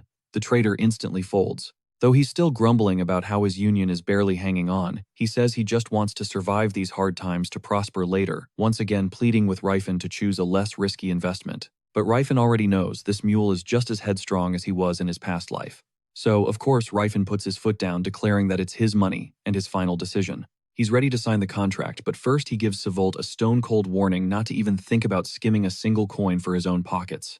After the deal is inked, Rifen casually confirms that the Tauban Trade Union has a northern branch in the Graham Kingdom. He then asks if there's a branch near Delphia's Mage Tower, but the man clarifies that he'd have to pass through Delphia to get to the Ronta branch instead. And there it is. Rifen slyly asks if he could maybe dig up some information on a certain someone in that area. He is totally using this business opportunity to hunt for clues about his past self, Rifenheart. While this is all happening, Salon is watching Cirrus practice with her new weapon, completely captivated by her fluid, powerful movements that look more like a performance than a drill. As she moves, Cirrus's mind drifts back to her mother's stories, tales of how the High Elves were once the sacred guardians of the forest, living in eternal bliss under the world tree Elfenheim. They were companions to every creature and were nourished by the tree's endless fruit until the humans arrived and drove them from their paradise into a life of misery. Her mother clung to the belief that a hero named Eldia would one day lead their people back to that paradise, and she urged Cirrus to never forget the pride of her heritage as a descendant of the great fairy. But then the memory shifts to a bitter old elven woman who told her she was being sold off to a good place. Because she was pretty, she was ordered to learn how to be loyal and polite, to act like a proper little elven slave. Being a pure-blooded high elf should have been a flex, but for Cirrus, it was a curse that got her beaten, starved, and relentlessly mocked. Her salvation wasn't found in gentle words or a helping hand, but in the cold, hard steel of a sword. Every adult she'd ever known lived by the blade, facing their end with unwavering dignity. And in the glint of that steel, she could still see the proud figures of her parents, even as the memories faded into a hazy dream. But one thing still blazed like an ember in her heart, her mother's final command to her beloved daughter: never ever forget her pride. Fast forward, and Ceylon is absolutely mesmerized by Cirrus's sick fighting style, but when she just shrugs and says she tries her best, he lets out a massive groan. He complains that it's the exact same basic answer Rifen always gave him. Wondering if all fighters are just this bland, he starts to show off his own moves. But the vibe is instantly shattered by a crew of shady thugs led by some creep named Romad, who smoothly announces they're here to take the elf girl to her true master. This greaseball Romad is dead set on dragging Cirrus to her real owner. Father Ceylon steps up, demanding to know who the hell they think they are. Romad just smirks, telling them not to bother screaming for help because they've already made sure no one is coming. The pretty boy priest is not having it. He fires back that they aren't selling her, so why the aggression? Without warning, a goon lunges at Ceylon, spitting that he's an annoying little brat. In a flash, Cirrus intercepts the attack and becomes a whirlwind of destruction, taking out the entire squad. Romad is left completely frozen, his jaw on the floor. He can't even process how a simple elf slave could pack that much of a punch. Just then, the pretty boy tells Philanus it's time to drop the hammer on these disrespectful fools. They're told to bring out the iron mace. But in the chaos, Romad lunges for Ceylon, and the Slayer elf has to dive in to save him from getting shanked. Romad sneers that nobody would even care if one little pilgrim bit the dust. Ceylon is seeing red, but Cirrus steps forward. "I'll handle this," she says.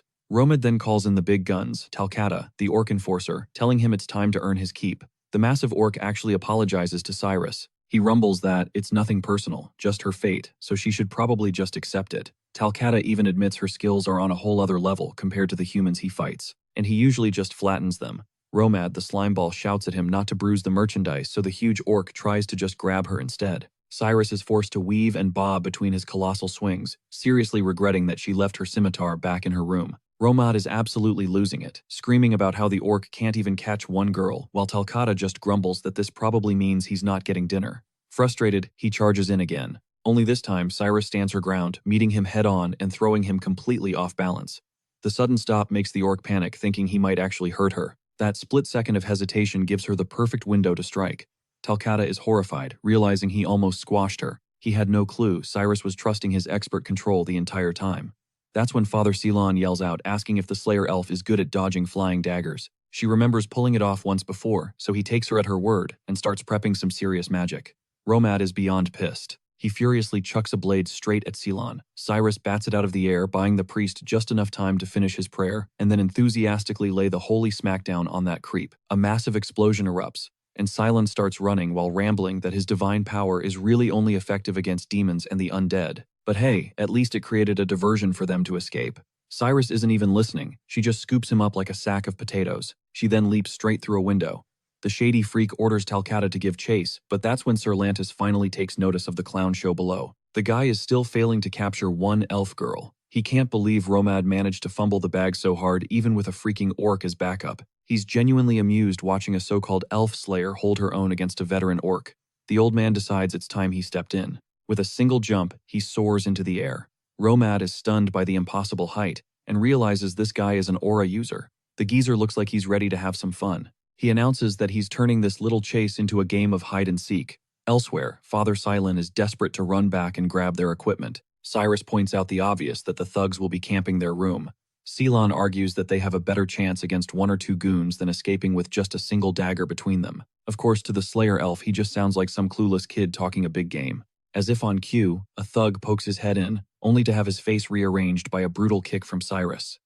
Right then, the pretty boy priest slides into the room. He yells at them to grab their stuff and go, saying there's no time to change. Before they bolt, he whispers a prayer that erases any trace of them being there. He has no idea a much bigger storm is brewing. Sir Lantis is a swordsman who achieved the Grandmaster stage, awakening his own powerful aura. He already sensed their plan to hide out in the room, With his aura, the old man can perceive every living thing around him. He can track them within 30 meters as if he were staring right at them. But Sir Lantis never ever expected that kid. He never predicted the priest could completely mask their presence like a high-ranking cleric. Finding the room totally empty, he assumes they managed to escape. When Romad, the slimy weasel, demands to know if he let them go, the old man just snaps back to release the hounds, snarling that they couldn't have gotten far. Meanwhile, Cirrus suggests they disappear into the crowded streets. Ceylon calls her an idiot, warning her that the second people figure out they're runaway slaves, they'll be swarmed. Literally everyone will turn on them for the bounty. It finally dawns on him why so many pilgrims end up dead in a ditch. He was living life on easy mode back in the Holy Order. Still, the thought of going back terrifies him to his core, not in this fragile body and not with that woman waiting to capture him all over again. Missing Ryfin more than he ever has, Ceylon sends a desperate prayer out into the universe to the crossroads of fate where countless lives intersect. When two people meet, it can seem like pure chance. But in reality, it is destiny, especially if it was blessed by Felonance from the very beginning. Father Ceylon feels seriously conflicted, using a sacred matchmaking spell this way, just as Pretty Face starts gassing Sirius up for her sheer power. He even admits that while he knows another Slayer elf named Relchia Sirius is on a whole other level of strength. In turn, Sirius keeps eyeing Ceylon, thinking there's no way a kid his age should carry himself like such a high-tier cleric. The pretty boy priest is shook. Talking to the Slayer elf feels completely normal, not like some alien creature, and he wonders if she's a one-of-a-kind case. They finally arrive at their destination, only to feel a chill, as they realize some creepy old man has been stalking them the whole time. Sir Lantis strolls up and actually thanks the kids for the cardio. He warns them with a grin, not to bother running since turning tail only makes their backs an easy target. The Slayer elf isn't having it. She chooses to carve a path straight through the enemy before her.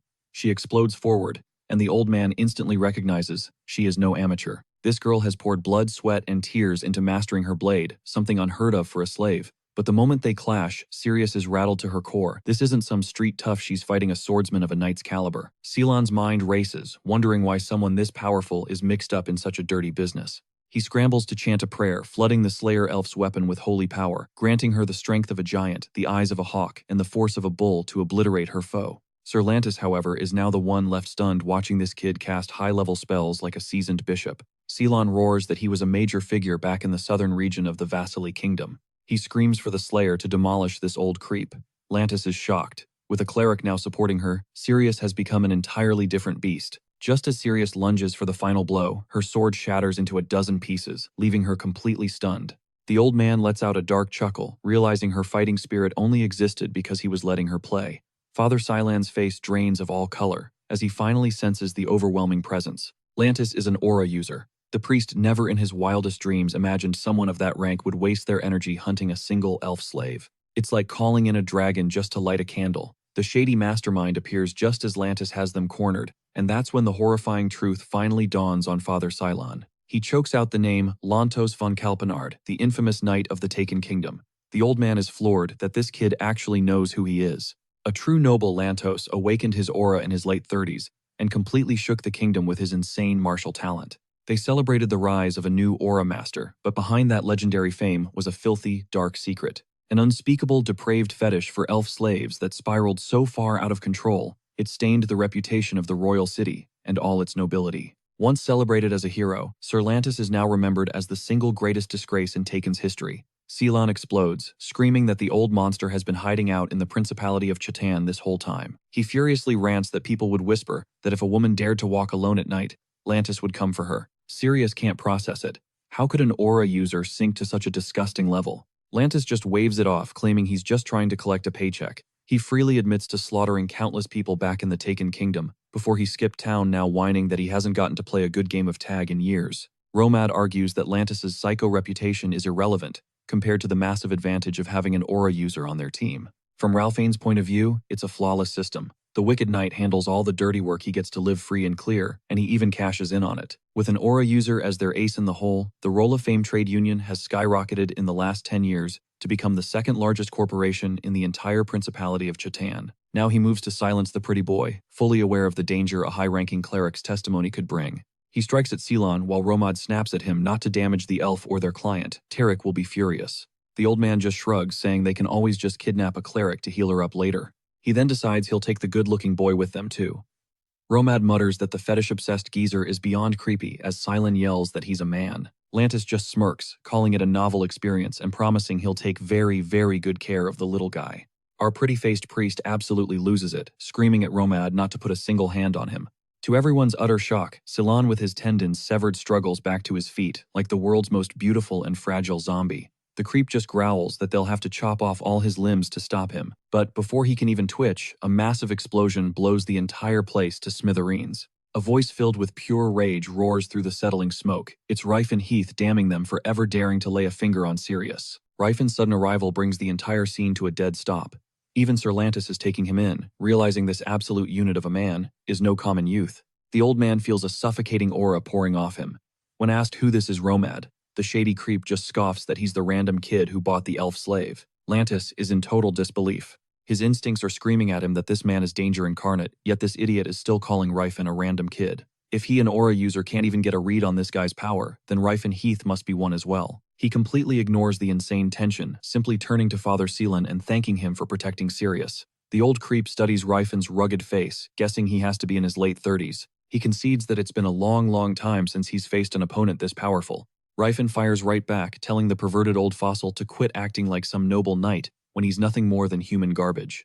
Then the beast charges forward, and the impact of their clash shakes everyone to their very core.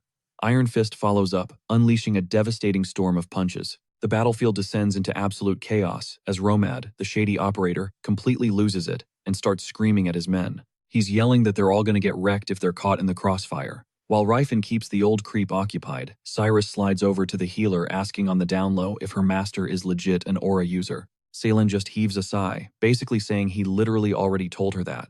Meanwhile, Lantis is getting seriously tilted. These aren't the moves of someone who just unlocked their powers. Without warning, the creeper launches himself into the air for his next attack, totally blindsiding Rifen. But the tank counters with a brutal bullet punch, forcing the old geezer to admit this guy's aura game is on a whole other level. That realization leaves him with only two possible theories. Either this tank awakened his aura in his teens, or he's secretly over 40 and is just hiding it behind a baby face. Both scenarios are completely illogical, which only fuels the creep's rage as he lunges forward with his sword. But Rifen refuses to give him a single inch of ground.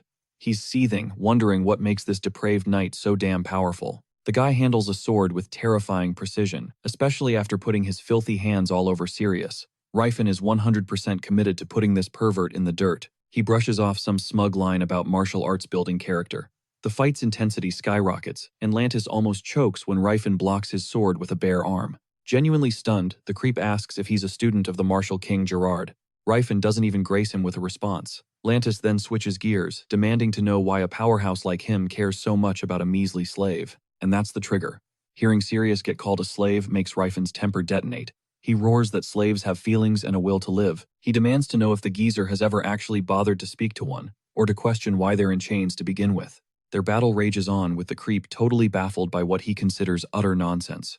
In his mind, and in the world, Rifen came from non-humans were always beneath them, an unshakable truth hardwired into the human psyche. They witness other races laugh, cry, and live just like them, yet they remain in complete denial about their capacity for emotion.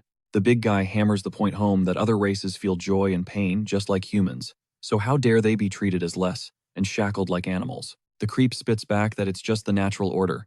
Rifen explodes, screaming about why the descendants of the great fairies should be born into bondage. He reminds him that if the tables were turned, it could easily be humans wearing those very same chains. The absolute unit keeps pummeling him, declaring that humans enslaved, orcs then dwarves, then elves, and cheered every time like it was some noble conquest. When you build a system that justifies slavery for others, you're just inviting it upon your own people. The knight staggers back, appalled that Rifen would dare claim elves are equal to humans. But the beast of a man just roars that Cirrus is not a slave. He lunges at the old pervert who barely evades as he rants that the entire continent already functions on a system of chains with poor humans living as half-slaves themselves. Corrupt ideologies always come back to bite you, but the fools in charge are too blind to see it coming. He slams his boot into the knight's face, grinding it into the floor while snarling that if these chains aren't broken, everyone will live in fear of them one day. With a fire blazing in his eyes, the brute growls that things are going to change no matter what it takes. Lantis trembles as Rifen drives a fist deep into his gut. He forces the creep to vomit blood before yeeting him clean through a solid stone wall. He swears that no one will ever call Cirrus or anyone else a slave in his presence again. Cirrus just stares her jaw on the floor, wondering if this man is a hero or just dangerously insane. A flashback hits Cirrus hard, Rifen shouting that the slave elf is not a slave. She remembers thinking this guy was just a complete lunatic with all his crazy talk about treating slaves like actual people. He'd asked why they were enslaved and warned that humans could end up in chains too, which all sounded like some cringe-level fantasy talk. She even wondered if he was just another hopeless perv, but when he brought up the descendants of the great fairies being born into slavery, it hit a nerve, forcing her to remember her own heritage. Underneath the pile of rubble, Sir Lantis desperately begs Ryfin to save him. Ryfin just sneers, asking why in the hell he'd ever bother to save a piece of trash like him. The perverted knight swears on his sword that he will atone, dedicating his life to good deeds. His expression is dead serious, but Ryfin isn't buying the act for a second. He spits that he despises the Seer Holy Order, where lowlifes commit endless sins only to have them wiped away at the temple. Ryfin says that if this creep truly wants to repent, he needs to turn himself in, not just run to some temple to have his sins magically washed away. Lantis promises he'll surrender to the authorities, saying he won't stain Ryfin's hands any further. The dude shoots back that his hands are already covered in filthy blood. Even so, he decides to put his faith in this creep for the time being. He then adds that if the pervert knight truly wants to repent, he has to accept that he deserves death as payment for his crimes. Sirius and Father Salon watch in stunned silence as Iron Fist obliterates the rubble, pinning the knight down. He warns the knight never to throw the word repent around like some cheap prayer. After that, he finally moves to check on Sirius. The pretty boy healer reports that her injuries are fully healed. Ryfin just shrugs it off, calling him the best walking first aid kit he could ask for. The sound of his own name from Sirius's lips, colder than ice, sends a shiver straight down the brute's soul. While she just scoffs about how utterly bizarre he is, the priest clocks Romad and his crew trying to ghost the scene. Ryfin practically dares them to bolt, promising to give them an unforgettable lesson. The bruiser's voice drops low as he demands to know who sicked these clowns on Sirius, his club appearing in his hand like a magic trick. Beads of sweat explode on the goons' foreheads. They're staring at a guy who doesn't have a merciful bone in his body. Flash forward through a symphony of pain, and the thugs are left completely wrecked. They finally spill the beans. It was Tarek, the greasy union chief for the Rolofane Trade Union. His hideout is on the southern edge of Zeppelin, just beyond the castle gates. A muscle in Ryfin's jaw twitches violently. He knows that monster. The very same bastard who tortured Sirius for 10 long years in his... The plan was to ice the guy, only to discover the rat was already decaying in his bed. That's when Romad's voice, trembling, finally pipes up, asking if the big guy is actually serious about taking on Tarek. He warns him flat out, it's a one-way trip. The sleazebag lays it out for our muscle-bound hero. This absolute unit controls the second biggest trade union in the entire Chetan Principality. Kicking off a feud basically makes Ryfin public enemy #1 in the whole region. But our guy just smirks, saying he knows exactly what kind of trash he's dealing with. On his way out, he spares the goons, telling them to huddle up if they don't want to freeze to death. Naturally, some idiot gets handsy with Romad's chest trying to get warm, which sets him off immediately. Back at the manor, the volatile lord is raging, demanding to know when the elf is getting back while tearing into Romad for being late. He admits he blew Lantis's payment on buying those elves. Just then, a huge commotion erupts outside, which they just assume is the usual riffraff. Plot twist, it's Ryfin, already dismantling Tarek's guards, while our pretty boy priest frantically patches them up. You can see him fighting the raw urge to just end them all, even asking Salon if his healing can mend a shattered soul, or just wipe memories clean. The priest lets out a heavy sigh, explaining that some physical wounds carve scars directly onto your memory. He then asks what Ryfin's plan for the witnesses was if he hadn't shown up. Ryfin, cool as ice, says he would have just walked out with that dirtbag's head. The priest breathes a massive sigh of relief, thankful he can just erase their minds. Then he admits he's actually pretty hyped to watch that monster get absolutely wrecked too. Out of nowhere, Tothid materializes, blocking their path. Our hero tells him the man he's guarding is human garbage and not worth lifting a sword for. Tothid's response is pure warrior code. A true fighter sees his duty to the very end. To back down now would be to abandon everything he is. Ryfin counters that the man inside isn't even his real master, but the orc stands firm, insisting that a duty is a duty, even one you're forced into. Ryfin gets it. He knows orcs are principled and unbending. What completely floors Ciri and Sillun is when he starts speaking perfect, fluent orcish. The elf slayer steps forward, declaring she'll take on Tothid this time, and she's brought a new toy. The orc just scoffs, unimpressed that some weak elf thinks she's leveled up. Meanwhile, Ryfin tells Seelan to have his back if things go sideways. The priest just smirks, saying that's his specialty. Tothid's rage flares, demanding to know if this powerful human intends to just ignore him and walk right by. Ryfin replies that his opponent is the elf, and it would be a massive insult to her to focus on anyone else. The orc accepts this. He understands the warrior's way. With that settled, Ryfin steps inside, and is immediately hit with the sickeningly sweet stench of drugs. What he sees stops him dead in his tracks. Tarek and Brett, half naked and wallowing in their own filth. After all the depravity Ryfin has witnessed in his life, This sight makes his blood run cold with rage.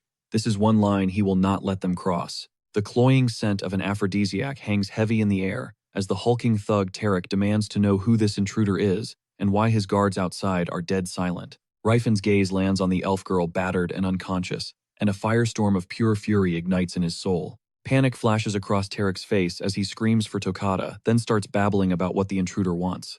Money trade routes. He's convinced this is a hit from the rival Taoboin trade union.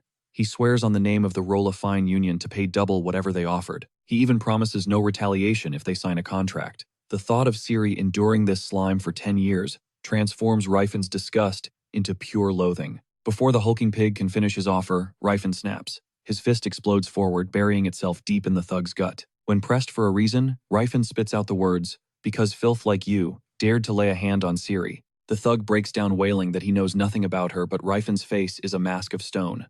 There will be no mercy. He shatters the hands that defiled her. He breaks the legs that kicked her. The rage is so immense the rest of the punishment is unspeakable. Brett watches in absolute horror, calling it unjust. But the brute growls back that this is the same terror Tarek's own victims must have felt. When Brett calls him a murderer, Ryfan just laughs in his face. Pot, meat, kettle. The man swears he lives without guilt, but our hero isn't buying that for a second. And outside, Ciri and Scylla witness the entire brutal spectacle. The Slayer whispers that it's too cruel, but the hero snarls that animals like them deserve far worse. The priest, hardened by his own adventuring days, quietly agrees. The pretty boy then reports that the Slayer already handled Toccata, admitting it all went down before he could even react. Ciri insists it was Silon's healing that saved her. At that moment, Ryfan's senses pick it up. Toccata isn't dead. His breath is faint, but it's there. That's when Brett blurts it out. Ciri is the Slayer returned from the past. The elf's eyes narrow as she asks him one chilling question. Did you kill that elf child? Brett stammers, demanding what she's going to do if he did. Her blade slides from its sheath as she coldly states that even a worthless life might be enough to soothe a child's restless spirit, so she'll offer his as a tribute. Brett recoils, his mind shattering, unable to process that he's about to die over a mere elf slave. As her blade cuts him down, his final desperate cry for help is aimed at the very children whose lives he stole.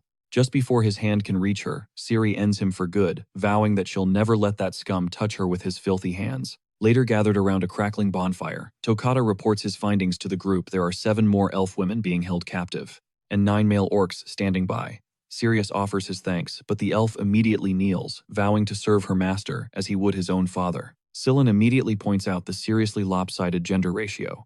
The Slayer elf clarifies that, on the market, male elves and female orcs are basically worthless. Someone in the crowd mentions the name Eldia, and a memory flashes through her mind. Ryfan in the middle of a chaotic battle, questioning the fate of the slaves. A seed of doubt is planted. Maybe she's had him all wrong. Suddenly, Muscle Freak marches back into view, holding up a slave contract stamped with the official seal of Rollofane's union leader. This is a huge deal, a document that was incredibly hard to get. When they ask how he managed it, the hero casually explains he located the safe by smashing a hole clean through the office wall. This earns him a fierce scolding from Father Silon, who calls him a barbarian. The big guy is genuinely shocked. It's been 50 years since anyone had the guts to call him that. For a second, he worries he's actually turning into a simple-minded brute. Pretty Boy cuts in asking why he even bothered with the contract, and Muscle Freak says it's for them. Turning to the crowd, his voice booms, declaring that they are all free to choose. No one has to be a slave ever again. Confused whispers erupt. The very concept of freedom is alien to them. The idea of not having a new master to follow is terrifying. It's a tragic sight. They don't even know what liberty means. The priest then asks Ryfan if his plan is to open his own slave trading business. The brute scoffs at the idea, revealing he has zero intention of selling them. Sion, still trying to get a read on him, wonders if he's planning to quit being an adventurer and finally settle down. Instead, the big guy slams the Rollofane seal down onto the contract, officially severing their ties to Tarek's ownership forever. He knows this is just a formality to get them somewhere safe, because releasing them with no home, no money, and no strength would be nothing more than an empty gesture for his own ego. Throwing them out into the world unprepared would just be sending them to their deaths. Muscle Freak realizes what they truly need first is an education. Later, at the Talbon headquarters, Sivolt is having a complete meltdown after hearing that Ryfan brought all of Union leader Tarek's slaves with him. He demands to know how they were acquired, but Hardhead just tells him he'll find out everything soon enough. For right now, he needs Sivolt to hide them somewhere. No one will ever find them. He drops a heavy hint that by tomorrow morning, Sivolt alone will discover the whole truth. If the secret ever leaks, he'll be the #1 suspect. Used to these kinds of power plays, Sivolt calmly hears him out. That's when our hero slides over a pouch containing 100 gold coins, more than enough to cover their care. The Tauban leader's jaw hits the floor, assuming this absolute madman must have robbed the entire Rolofon manor. Still, he takes the money and says he knows the perfect spot on the edge of Zepon, where they will never be found. Our guy makes one thing crystal clear: no one is to touch them or treat them like slaves. Except for him. Sephioton agrees, making a light joke about possessive owners, though he thinks the payment is way over the top. Then Redhead clarifies that the money is also for their education. He wants them taught language, numbers, accounting, and history. He even wants philosophy, and if possible, medicine and healing. Sephioton is baffled. Certain Tarek would have already provided them with basic training, but the brute makes it clear this isn't about training. This is about actual learning. The idea that Reifenhardt wants to give slaves a legitimate education absolutely blows Sephioton's mind. He asks why he would go to such absurd lengths. Hardhead's logic is chillingly practical. The more skilled a slave is, the more useful they are to their master. The traitor scoffs, insisting that slaves aren't capable of that kind of learning, but the hero just says, "It's my money." It's a gamble he's willing to take. If it pays off, the slaves become infinitely more valuable, which is a win for him too. Sephioton admits it's a long shot. No respectable scholar would ever agree to teach slaves. The dude just nods, already aware of how arrogant academics can be, and suggests they hire broke students instead. The traitor argues that a student can't teach what they haven't mastered themselves, but our guy clarifies he only wants them to learn the basics. Language, numbers, and simple training are all cheaper and easier to teach. Sephioton finally reluctantly agrees to the plan. He warns that it will be a pointless effort, like trying to teach cats or dogs, and that comment triggers a memory for Reifen from his past life. A few people had proposed this exact idea back then, educating slaves. The concept wasn't wild to him, but the upper class had mocked it, comparing it to teaching a dog how to paint. The entire ruling class was built on the belief that otherworldly races were inherently inferior to humans. That deep-seated arrogance was the very reason slaves were kept uneducated, to squash any potential for resistance. Now, Hardhead plans to use that very same prejudice to his advantage. Once the slaves begin their lessons, Sephioton will be so shocked by their rapid progress that he might even start teaching his own. After all, highly skilled slaves are far more useful to their masters. If this idea catches fire, it could fundamentally change the entire continent. It's a goal Reifen failed to achieve in his past life. This is where the shift in the world's mindset begins. Then back at their base, our genius hero realizes he gave every last cent to the traitor, and he completely forgot about their own travel expenses. Awkwardly, he asks Pretty Boy if she has any spare coins. The Slayer deadpans that she could always return the new outfit he bought her for a refund. The big guy instantly panics, pleading with her not to. She suddenly bursts out, laughing a genuine happy sound. It's the first time she has laughed since becoming a slave, a fact that sails completely over Reifen's head. The very next morning, the city of Zepon is in an absolute uproar. The trade union leader Tarek of Rolofane and Karen's successor Bere have both been discovered dead. Nobody knows who the culprit is, and with all the testimonies hopelessly scrambled, the case is quickly deemed unsolvable. 2 weeks later, Father Silone is in deep prayer as a purifying light washes over the cursed Cirrus, vaporizing the undead demons swarming her. Reifen watches them, thinking they have incredible synergy. He can't tell if Silone is just adapting to Sirius's pace on the fly, or if he's been training for war since he was a toddler. He can't help but wonder how young this kid was when he first stepped onto a battlefield.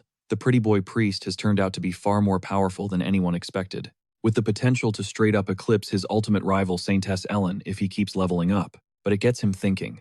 Why was Silone a total nobody in his first timeline? Did he get taken out early?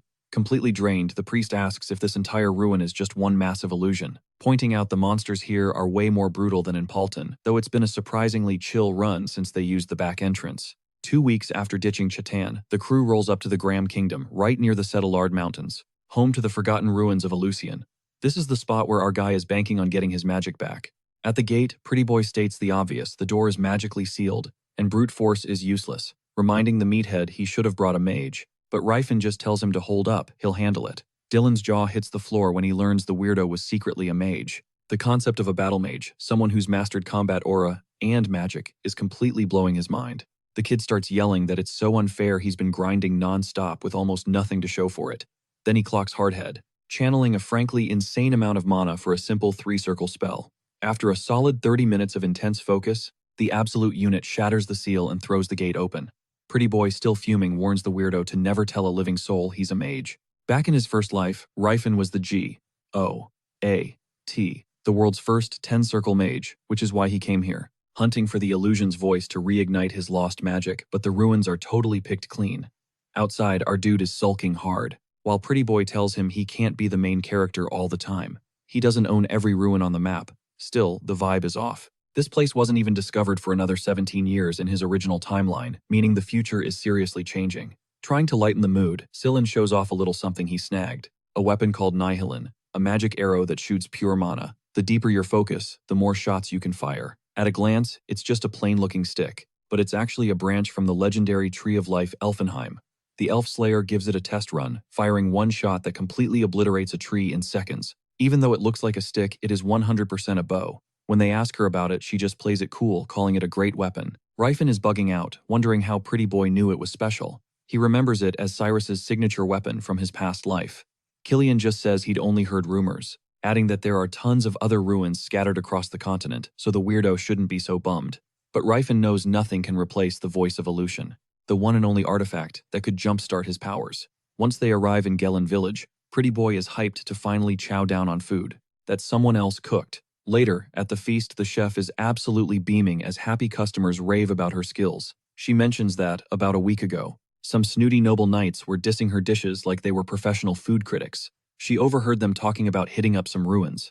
Our boy's ears instantly perk up, hungry for the deets. The woman lays it out. A viscount named Kelberin showed up with an exploration team a week back, but most of his crew seemed way above his pay grade. One of them was a knight decked out in solid gold armor, literally glowing from head to toe, but she says he was actually a super chill dude. The moment he hears golden armor and sword, it clicks for Rifen.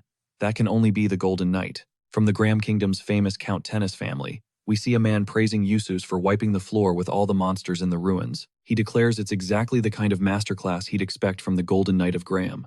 Count Kelberin feels blessed just to witness his power. Yusus Tennis, the knight commander of the Tennis household, reminds him that 1/3 of the loot will go to Kelberon just as they agreed. That evening, Kelberin proudly proclaims the real prize was fighting shoulder to shoulder with Yusa's Tennis. He couldn't care less about the artifacts. Yusa's can have them all for what he cares. The smug lord figures he's already loaded and puts more stock in locking down a friendship with Sir Eustace. Stoneface then cuts in, asking what Kelberin did with the adamantite and orichalcum. Kelberin just laughs. He says he spun a story for the land puppies about forging some new weapons. The stone-faced blondie, impressed by the Kelberin family's legendary mining reputation, figures they must have plenty of master dwarf smiths on the payroll, while taking a slow sip of wine. Flattered, the Viscount immediately tries to play matchmaker for his daughters with the Golden Knight, despite knowing full well that Yusus is a married man. The absolute alpha Yusus politely shuts that down. But when the Viscount casually brings up a younger sibling, Stoneface's hand clenches, shattering his wine glass as he glares. He growls that he doesn't have one, plunging the room into a dead silence as the Viscount stammers out a pathetic apology. Suddenly, a massive commotion erupts outside, and a man bursts into the room. The Viscount demands a status report now. The messenger screams that a demon has clawed its way out of one of the relics, and it's Sephioton. Outside, the terrifying beast is tearing through soldiers and civilians without distinction. Eustace, however, keeps his cool, wondering aloud if a summoning artifact got mixed in with the treasure. He then curses someone under his breath as a stupid jerk. A veteran warrior starts rallying the soldiers, ordering civilians to be evacuated, mages to the back lines, and knights to form a shield wall. The mages bombard Sephioton with ice spells, trapping it in the will of ice, as the warrior orders its legs to be bound, and for the men to hold their ground until the commander arrives. Then he freezes in shock as Russ is already charging the demon head-on, shouting that no enemy can stand before a Tennis family blade. The cocky punk slashes at its face, but Sephioton just swats him aside like a bug before crushing the guy who called him an idiot. Russ slams into the dirt, blood pouring from his head. In a hushed tone, brother, right as Sir Eustace materializes, telling Sir Lot to ignore the idiots and just hold the line. Then Eustace throws Russ an ice-cold stare, and demands to know who he thinks his brother is, warning him that the legendary Knights of Tenace don't come from a litter of strays. The insult slices right through Russ. The Golden Knight then pivots to face Sephioton, a demonic entity no one without an aura could possibly fight, and bellows for Eldred to awaken. A blinding golden light engulfs his armor, making him gleam from head to toe, primed to throw down with the monstrous beast. Elsewhere, Father Silent is filling in Iron Fist Rifen on Graham's legendary Golden Knight, Sir Eustace.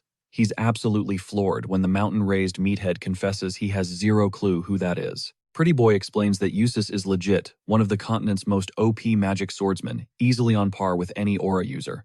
Even Ciri has heard the stories. Then, completely out of the blue, Rifen asks Ciri if she's digging her new pajamas, and she just nods. Silent cuts back in, arguing that if Eustace's power is all from a magic item, then comparing him to a legit aura user is kinda sus. Rifen claps back, calling the magic armor Eldred the most busted piece of gear of their time, even if actually mastering it is a whole other beast. The armor Eldred and its matching sword Eldrun were forged from true gold Eldral, a metal infinitely rarer than true silver mithril, making them the ultimate relics of the Silver Age handed down through the Tenes family for countless generations. The magic swordsman, who can actually wield both Eldred and Eldrun, earns the title of Golden Knight. With a single word, Eldrath, the armor unleashes a torrent of power that rivals an aura user's, but only if you know how to handle it. Back on the battlefield, the Golden Knight commands himself to become a feather carried on the wind.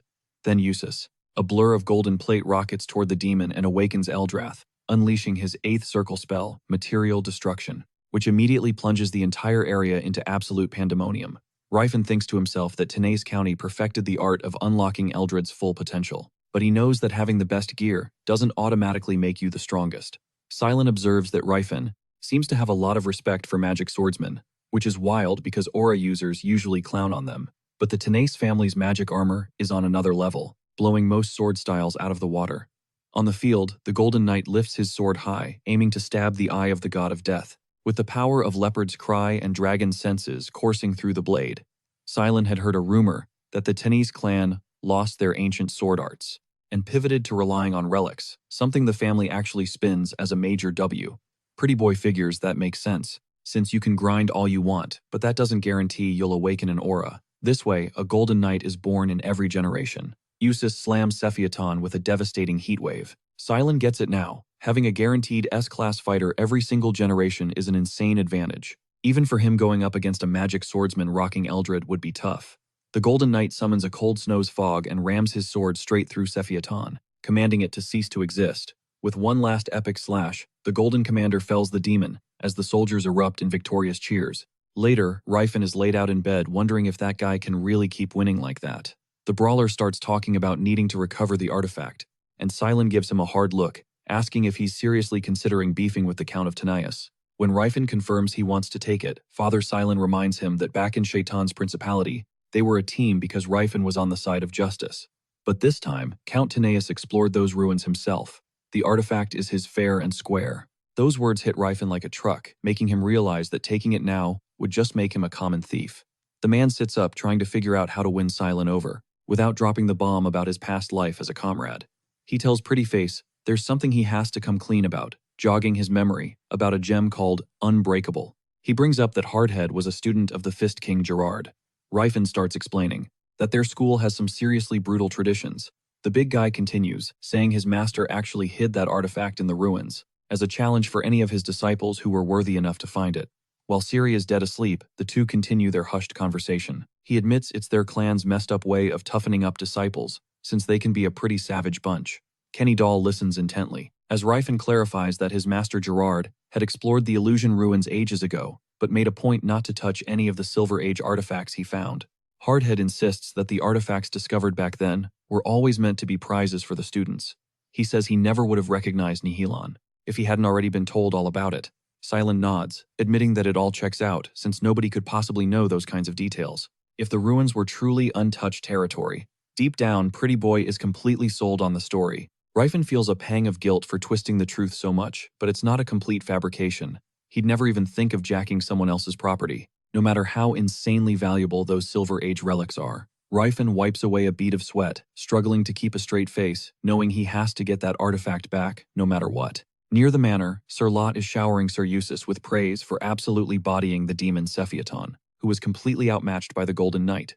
The stone-faced blonde just tells everyone to wrap it up and leaves the cleanup to Sir Lot, before stalking off.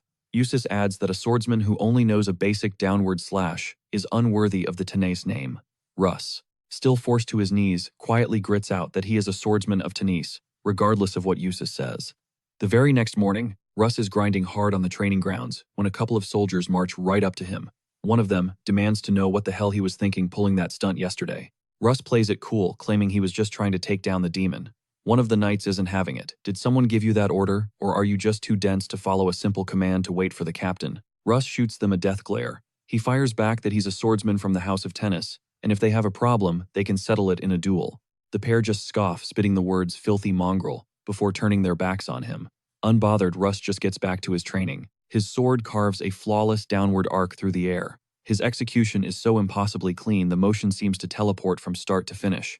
Any true master would weep at the perfection of that single strike. But here's the catch. Beyond that one downward slash and its breathing method, the rest of his swordsmanship is an absolute train wreck. You see, the House of Tennis had its legendary sword style stripped away generations ago. Though they were a noble line of knights with their own secret techniques, Russ was never actually taught any of them. A memory flashes through his mind, his father attempting to teach him more than just the basics, only to be shut down by the family's vassals. Because he was a bastard son, he was never meant to receive proper training. But in the end, his father entrusted him with one precious thing, a tiny fragment of their great sword path. Their family once held the secret to awakening aura itself.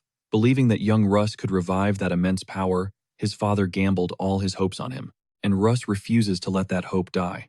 The tennis blade, once a source of unimaginable strength, now only lives on as that single downward slashing technique. It's worthless to everyone else, but to him, it's everything. From the sidelines, the Golden Knight Cirrus watches Russ train, convinced the kid is a dead end with just one move. The rest of the legendary sword path is lost to time. Still watching Russ pour his entire being into it, he has to admit it, that rascal has some serious natural talent. That night, we find Rifen complaining about having to sneak around like a common thief, especially after getting a second chance at life. With his mask on, he's hopping fences near the Viscount's castle, figuring Kelberon's ridiculously profitable mining operation must have paid for this massive fortress. It's clearly built by skilled dwarves.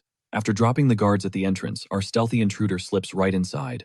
One soldier mutters to his buddy, with Sir Graham the Golden Knight guarding us, who would be dumb enough to invade. His friend points out that the capital's knights are just as stacked.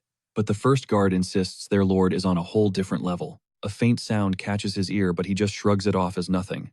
Meanwhile, our infiltrator is plastered to the wall, thinking that real thieves probably don't just hang from ceilings for fun. On this new path, maybe being a thief isn't so bad after all. He might even have a knack for it. He spots guys in flashy armor, definitely tennis knights, which means a quiet takedown is going to be tricky. A guard finally spots him, but Rifen knows a good old-fashioned chokehold is the cleanest way to score a silent knockout. After tying them up, he feels a motion-detecting barrier and a heat-sensing spell. Super annoying since he can't just disable it, but every magical barrier has a core, and soon he spots a small rock glowing with runes. He smashes it to dust and slips into a warehouse filled with insane treasures, a sealing jar, an infinity bag, and even a freaking heavenly harp. He glances past most of it, grumbling about who organized this mess, until a gleaming Helton blade catches his attention. It's actually a Talad sword, a completely different beast despite the similar look. And then he sees what he truly came for, the Elysian's voice. He takes a single step forward, a simple thread snaps, and he freezes dead in his tracks, thinking he is so screwed. This absolute moron nearly leaps out of his skin after getting caught by a simple string trap. In his chambers, Viscount Kelberon starts to panic, his wife watching with dread. As alarms shriek across the entire castle, a report comes in that the intruder is in the southern tower. Rifen is kicking himself to get past all the deadly magical traps only to get busted by a piece of string. He thinks he should probably leave the thieving to actual thieves. He bolts at full speed, weaving through swarms of soldiers. He's trying not to kill them, but he's seriously struggling to hold back his real power. Outside, knights and mages are working in tandem, launching fireballs with orders to bring him down. Our masked weirdo mid-sprint snatches a nearby guard. Muttering a quick "my bad," he immediately uses the guy as a human shield to block an incoming fireball from the mages. The poor soldier gets vaporized on the spot, while the squad screams that Rifen is an absolute monster. The dude just shrugs it off, figuring the soldier's armor was magically blessed anyway. Next, a knight unleashes a volley of arrows, which he blocks only to realize the superheated metal is melting and wrapping around him like chains. He realizes their goal is to restrain him, not kill him, and has to admit they're not half bad. Someone yells an order for Surgar to advance and for Jode to cast Flame Arc. Rifen knows he's in some serious trouble now, if even the basic knights are slinging spells like that. But then, out of nowhere, Russ hurls his shield away and charges straight into the chaos. Planning to give this masked jerk a personal taste of the tennis sword style, Sir Lot screams for him to fall back, but Rifen has no clue who this new kid even is. Lot keeps ordering Russ to hold formation, but Russ isn't listening to a word, plowing right through his own comrades to get to the intruder. The rugged man watches his approach intently. His breathing, his footwork, his swing, it all looks completely amateur. And yet something about the strike feels fundamentally wrong. Russ's single slash completely shatters Rifen's molten chains, but before he can react, the intruder drives a fist deep into his stomach, sending him flying. But Russ noticed something strange. Even with a swing that powerful, the intruder didn't even attempt to dodge. Out of nowhere, a flash of gold crashes the party. The Golden Knight of Graham lunges at Rifen, but our boy just parries the blade like it's nothing. The knight's eyes widen. Okay, this is no common intruder. This guy's on a whole other level. When Rifen insists he's got his reasons, Yusus shuts him down. Talk later, fight now. Living up to the gym, Unbreakable creed to hit first, Rifen explodes forward. Their blades scream as they collide in a brutal dance of dodges and picture-perfect counters. They break apart, circling each other like predators, while the soldiers are just frozen their jaws on the floor, trying to process the insane battle unfolding before them. Rifen curses himself for making a completely reckless move, but the Golden Knight is also sweating, realizing his own game plan is totally failing. Dark energy begins to swirl around the blonde knight as his howling shadow technique intensifies, and he bellows that he will become the shadow of the abyss and roar. But the knight is left absolutely speechless when Rifen just casually bats the howling shadow aside, a clear display of insane magical control. Our guy just flexes that he knows most spells. Rifen effortlessly weaves through Yusus's attacks, but then a massive combo of fiery wind-laced arrows slams into him, rattling his armor to its core. Yusus invokes his sword Eldril to unleash its full power. A colossal fireball screams towards Rifen, and our boy thinks, "Oh crap, this is how I die." The world just erupts in a cataclysmic explosion. When the dust finally settles, even Rifen is taken aback by the sheer scale of the destruction. Turns out, the Golden Knight isn't just a swordsman. He's slinging some serious high-tier magic. But Yusus is the one who's completely floored that this so-called criminal actually blocked it. Without a single scratch on him, Yusus can't wrap his head around it. How could anyone tank a direct hit like that? He didn't even see the guy move. For a guy whose eyesight is literally superhuman, this makes zero sense. A chilling thought crosses the Golden Knight's mind. Could this trespasser be an aura user? He follows up with a corrosive acid mist, but Rifen dismisses it with a casual gust of wind before closing the distance and burying a savage punch deep in Yusus's gut. The impact confirms it. Yusus's suspicion was dead on this invader is 100% an aura user. Rifen doesn't let up, unleashing a relentless storm of fists. But the Golden Knight's blade becomes a silver blur, parrying every single blow. He knows he completely underestimated his opponent and recalibrates his strategy for an aura user. It's a whole new fight. He roars that the Sword of Tennis is more than a match for any aura. Still, Rifen grinds his teeth in frustration. Fighting an aura user is bad enough, but one who can spam annoying magic spells, total nightmare. The insane commotion draws everyone's attention, and Yusus declares it all makes sense now. Only a ridiculously powerful aura user would dare attempt a heist this bold. Rifen is completely blindsided. How the hell did the Golden Knight sniff out his secret? He's been deliberately holding back the signature golden aura of the gym Unbreakable, because it's way too flashy, and he's not about to expose himself now. Not just because this blondie got lucky, but Yusus finds it super suspicious. Why would someone with this level of power be hiding it? He lands on a theory: this shady character must be a total noob who just awakened his aura, so he's probably no real threat. With that assumption, he asks Eldril for the green light to just destroy everything. Rifen's danger sense starts screaming, this is about to get ugly. As the devastating light of Eldril gathers to vaporize him, he catches a familiar golden sheen and sends a silent prayer of thanks that Yusus is the Golden Knight. The holy light descends. Our hero digs his heels in, throwing up a spiral guard to brace for the cataclysmic impact and taking the blast head-on. A blinding golden flash detonates across the battlefield. As the smoke slowly dissipates, Sir Yusus is standing there, completely thunderstruck. He did it again. The intruder blocked the light of Eldril too. Rifen's spiral guard was a split second too slow though, and he definitely felt that one. Without missing a beat, the guy dives off the rooftop and vanishes into the night. Yusus lunges after him, but Sir Lot screams from below, asking what he's doing. The commander barks orders at Lot to secure the relic chamber and form a search party, snarling that this intruder is not getting away. When Lot asks if the target is dead, the Golden Knight just scoffs, saying an attack like that wouldn't even scratch a guy like him. Elsewhere, Cirrus jolts, Cylon awake, a knot of dread twisting in her stomach about Rifen. At that same moment, our hero sinks deep into cold, dark water. By morning, Cirrus is a blur, sprinting across the city's rooftops while dragging Cylon along as people below shout that a thief is on the run. Cylon complains that being lugged around like a sack of potatoes is seriously not a good look for him, while a bystander tips off the knights to their escape route. In seconds, every knight in the city has their eyes locked on Cirrus, as shouts echo that the girl is trapped with nowhere to go. Right then, the Slayer unleashes Nile, sending the guards flying like bowling pins. The sound of the chaos immediately reaches the Golden Knight. He demands a status report from Sir Lot, who explains they're dealing with pros. That's all Yusus needs to hear before drawing his blade to handle it personally. Meanwhile, Ciri checks on Cylon, who's weirdly cool with being carried. He even cracks a joke about when Rifen is going to teach him to get that swole. In the blink of an eye, she sidesteps a lethal blade of the wind and instantly identifies her attacker, the legendary Golden Knight of Graham. He's floored that a rare blade was entrusted to an elf. On top of that, her companion is a high-ranking priest, proving to Sir Yusus these are no ordinary thieves. Cylon can't believe their idiot actually got himself caught. Suddenly, the Golden Knight swoops in violently, tossing Ciri aside as things get real. And just like that, Ciri is staring down the fierce Golden Knight, a showdown she never ever saw coming. Rifen groans, waking up in some random place feeling like he's been through a meat grinder. He now knows that picking a fight with a dude in the world's most OP armor was a dumb move. He looks down at a bandaged shackle on his wrist, but a smirk crosses his lips. At least the mission was a success. He snatched Lucian's voice. He blinks awake, totally lost. Where is he? An old dwarf named Hethos leans into view, his face etched with concern, asking if he's okay, and if he needs something to eat. Just moving feels like a Herculean task, but Rifen manages to grunt that he's fine, prompting Hethos to send Miss Tilla to grab some barley porridge. In a moment, Tilla the Steelhammer walks in. Don't let her size fool you. She might look like a kid, but she's a full-fledged dwarven warrior. She places the bowl of food before him. This absolute unit of a man is immediately suspicious. Why are these dwarves being so friendly to a human? That's just not how things work. His distrust is practically radiating off him when another elder enters, introducing himself as Gelfid, a priest of Alpath. A Delphistone, he's visibly thrilled to see their prophesied savior, is finally conscious. Gelfid launches into a story from 6 years ago, when their great priest received a direct message from the god Alpath. A man with a body of steel and a brilliant mind would emerge from the dark path. This hero would carry the tears of the northern wind with the power to literally change fate itself. In regular dwarf speak, that meant a super-jacked genius would come floating out of an ice cave, and they had a divine order to rescue him and treat him like the chosen one. The priest didn't even keep it secret. He spread the prophecy across the whole continent. Ever since, Gelfid has spent every winter waiting for this legendary figure to appear.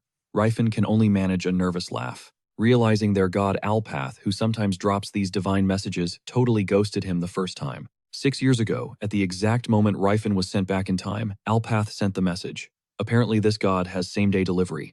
Rifen is floored that Alpath is giving him a second chance after he royally screwed up before.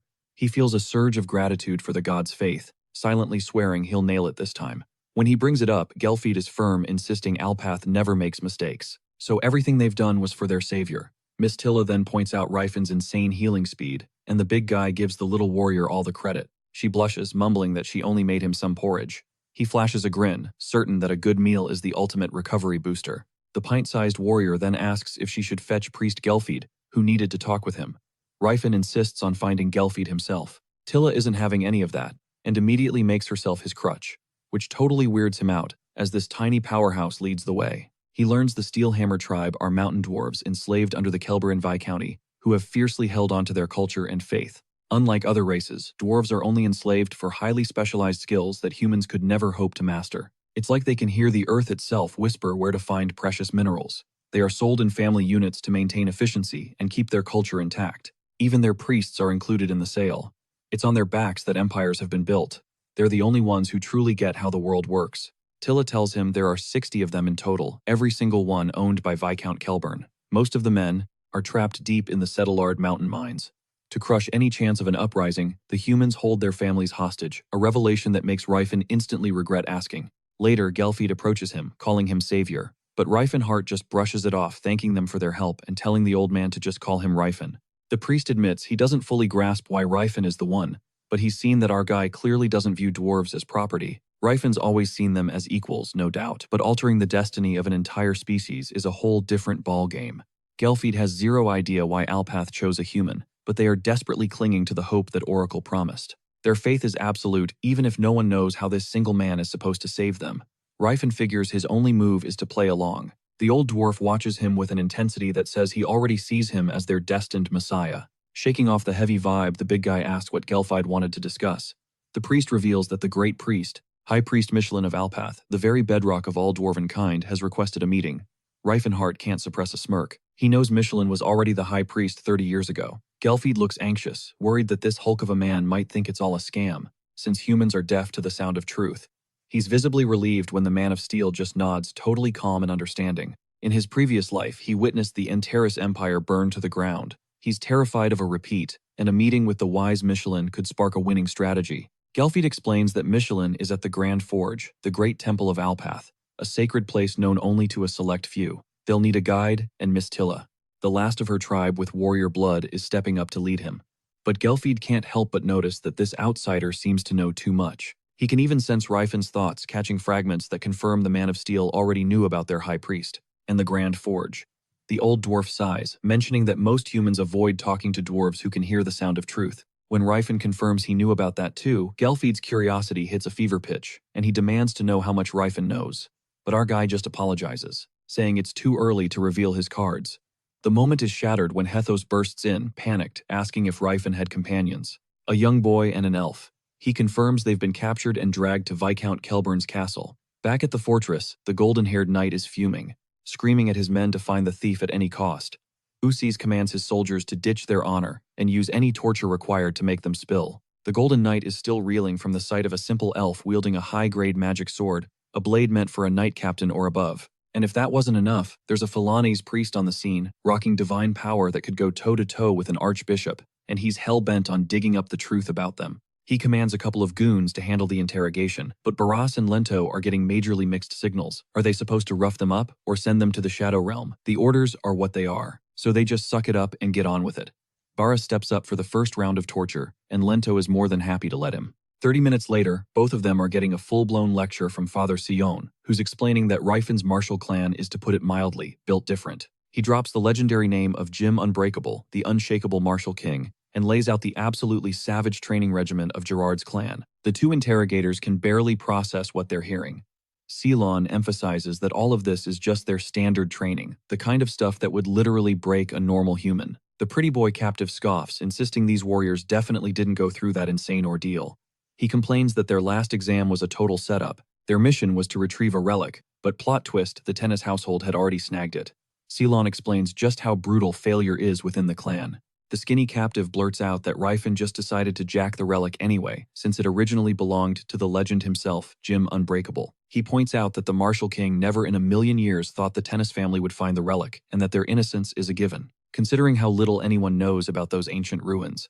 He adds that he only started talking after our boy's story began to add up. Barras is just staring, completely mind-blown as their prisoner spills all the tea without a single threat. Eventually, the priest has talked so much his throat is bone dry. He practically lunges for the water Ceylon offers him. Barras can't help but wonder if it's even cool for the priest to be sharing all this info, questioning the guy's loyalty to his friend. But the captive insists none of it is some deep, dark secret. Barras is stressing that if the world finds out the Martial King's chosen successor pulled off a heist, his entire reputation would be trashed. But Father Ceylon hits him with some cold, hard logic. If the guy actually gave a damn about his image, he never would have risked the heist in the first place. Getting curious, the guard asks if they know where the relic is now. Ceylon admits they've just been chilling at the finish line, waiting. Barras loses it, demanding to know how they can contact them. But the pretty boy captive calmly states that no aura user would ever fumble something as basic as a simple theft, which Barras has to admit is a solid point. Meanwhile, his partner is just wondering if this is how all interrogations are supposed to go down. The others can feel it in the air, the vibe is just off. Later, Miss Tilla is praising the redhead for tracking down a deer with incredible speed. Rifen plays it cool, saying it's a cakewalk for an aura user. You just expand your senses and lock onto the trail, though it's a skill any professional hunter would kill for. He then asks if they're still inside Kelburan territory, where hunting is a huge no-no. Tilla couldn't care less about petty rules. That remark hits Rifen hard, making him realize he can't let trivial laws chain him down. If his ultimate goal is to free the otherworldly species, even if his actions are technically illegal, one thing is crystal clear: he needs to recover his strength and fast. He takes a single bite of meat, and Tilla's eyes go wide, as his muscles begin to pulse with a golden aura. She's wondering if he's actually healing himself. Rifen tests his power with a sharp punch through the air that sends a shockwave, totally freaking her out. He declares with a grin that he's back at 100%. From a window, Graham's Golden Knight Eustace of Tennis watches them, absolutely certain that it's no coincidence, that this rugged warrior targeted that specific relic above all others. His mind flashes back to a pivotal moment 1 month ago. A mysterious man had approached Sir Eustace, presenting the symbol of the Sage of Silver, and clearly expecting him to recognize it, if he was indeed the true heir to Count Tennis. On that very day, Eustace was officially named the successor, and his father revealed a jaw-dropping family secret. He spoke of an ancient order known as the Sage of Silver. These sages wield power so immense they could effortlessly topple entire nations. Their wisdom and knowledge eclipse anything modern civilization could dream of. They operate from the shadows, and only surface when humanity faces a genuine existential threat. Even a king is considered merely mid-tier in their hierarchy. Eustace bowed low as the Sage of Silver handed him a scroll. He was entrusting the exploration of the Elysian ruins to the Tennis household.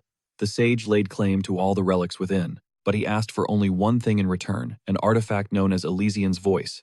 If Eustace fails to retrieve it, The very fate of the tennis family will be on the line. The weight of that thought is crushing him. Just then, Barras and Lento enter to deliver their report. They've concluded their interrogation of the two prisoners. Their narrative lines up, but there's something about it that just feels wrong, a detail that immediately snags Eustace's attention. At the gate, a soldier sees his comrade Drain, trembling as he relives the utter chaos from the day before.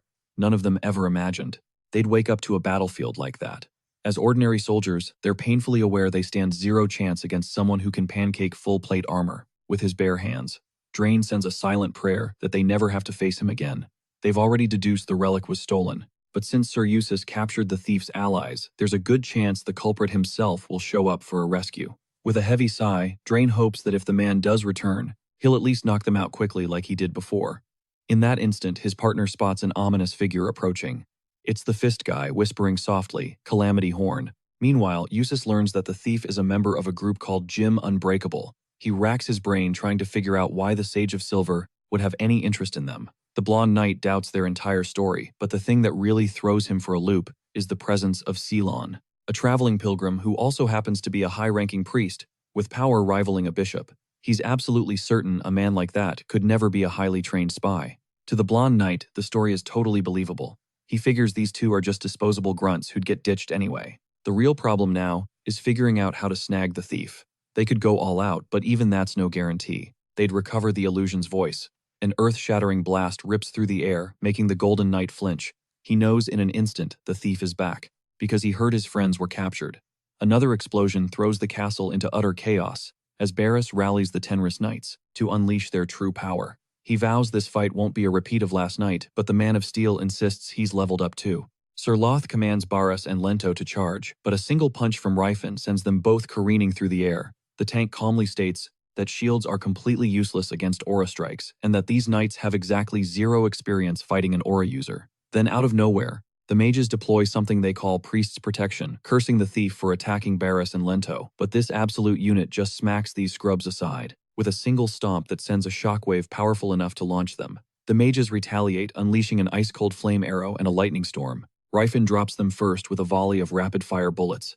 As they're sent flying, they scream, curses at him. He just figures that mages this skilled should be able to handle a little pain though. He thought maybe one or two would tough it out. With them down, he moves on to the priests, who scream for him to fight like a proper aura user instead of resorting to such cowardly moves. Ryfin can't believe the audacity of these clowns ganging up on him only to call him a coward. The soldiers watch paralyzed with fear as he starts strangling priests and snatches up Father Lauren, who immediately begs for his life. Aware that some priests get stronger when they take damage, Ryfin decides to just knock them out clean. His next target, Father Smard. As soldiers frantically try to contain the thief, they're stunned by how much more powerful he seems today. This is the raw, unbridled energy of a true aura master. Sir Loth spots their resident loose cannon Russ on the battlefield and absolutely snaps, demanding to know what he's doing there. He curses the fool for always rushing headfirst into battle when ordered to stay put. Yet now, of all times, Russ is just hanging back. Disgusted, Sir Loth swears he's disowning the bastard as soon as they get home. But Russ is frozen solid, completely captivated by the brilliant light of the thief's aura, watching it control and reinforce his power at will. For the very first time, he can perfectly read the thief's movements and his energy flow, something no one had ever been able to teach him. He realizes the thief's breathing and control are techniques that belong only to someone who has reached the absolute pinnacle of martial arts. His mind blown, Russ suddenly understands exactly how he should move in a fight like this, totally impressed by the thief's flawless execution. While the iron-fisted warrior continues to tear through the soldiers, Ryfin finally locks eyes on the main event, Commander Sir Eustace with his legendary blade Eldrad. The Golden Boy immediately calls out, asking what he's done to his knights. Ryfin just flashes a wicked grin and starts taunting the stone-faced blonde. He asks why he's pretending he just arrived when he was obviously hiding behind the wall, watching the whole time. That jab clearly hits a nerve. Eustace grits his teeth silently, wondering how this guy could possibly have known. The brawler just smirks, noting that while the magic armor might grant Eustace aura-level strength, it doesn't give him the heightened senses to match. He figures Eustace just wanted to test his power, but using his own men as crash test dummies is a pretty savage move. It doesn't quite line up with the fair and just image of the great Golden Knight that everyone talks about. While Eustace seethes, his soldiers nervously deny that their commander would ever stoop so low. This hard-headed fighter points out there's no other explanation for a fancy knight like him showing up so late. He could have been on the scene way faster, even if he'd been in the middle of a shower. Yusuf's clearly enraged, sputters that he just overslept, but Rifen isn't buying that lie for a second. Nobody could possibly snooze through a freaking wall being obliterated. He even jokes that if the night is some kind of sleeping beauty, that's the last straw. Yusuf unsheathes his Eldrad, vowing to make the thief pay for staining the honor of the Tenris name. As he transforms into the Golden Knight, the Junior King of Fist braces himself for a real fight. In a blinding flash, Yusuf lunges at the muscle-bound freak, channeling the flow of purity to empower his blade. Fired up, Rifen wonders if that's the legendary Sword of Pure Mana, the perfect weapon to go up against his aura. Yusuf strikes with immense force, the clash of steel against flesh echoing violently. Rifen knows his body is tough, but it's no match for a magical blade.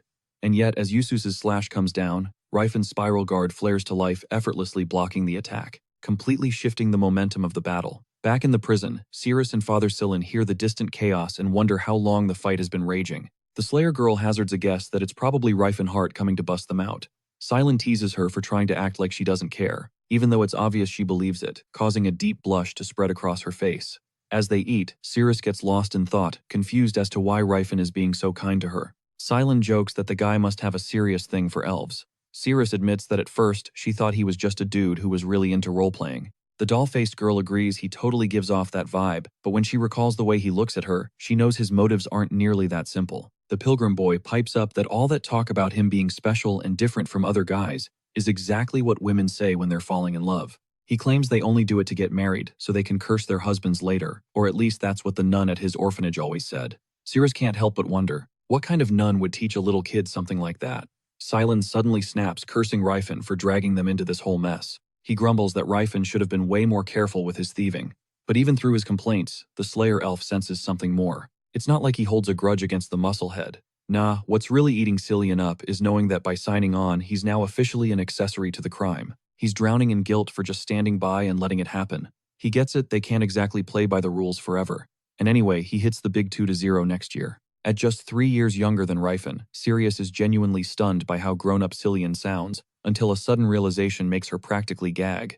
It hits her that they're only separated by 3 years. All this time, she seriously pegged him as being at least 20 years her junior. Pretty Boy shoots back with a joke about how she's gonna hurt his feelings and make him cry.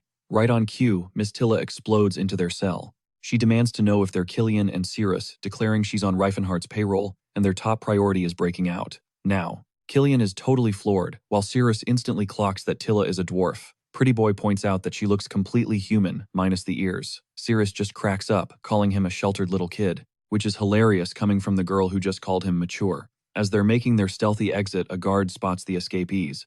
But before he can even shout, Cirrus flips a switch, dropping the guy with one vicious kick. She's all business. Another soldier charges from her blind spot, but Tilla is already moving, intercepting the blow, and casually flings the attacker away, like he's a sack of potatoes. Our elf slayer just blinks, shook by the dwarf's insane power, while Tilla just smirks, boasting that dwarves are built different, and urges them to pick up the pace. Meanwhile, Rifen is still tangled in a brutal dance of blades with the Golden Knight. He has absolute faith that Tilla has already handled her end of the bargain.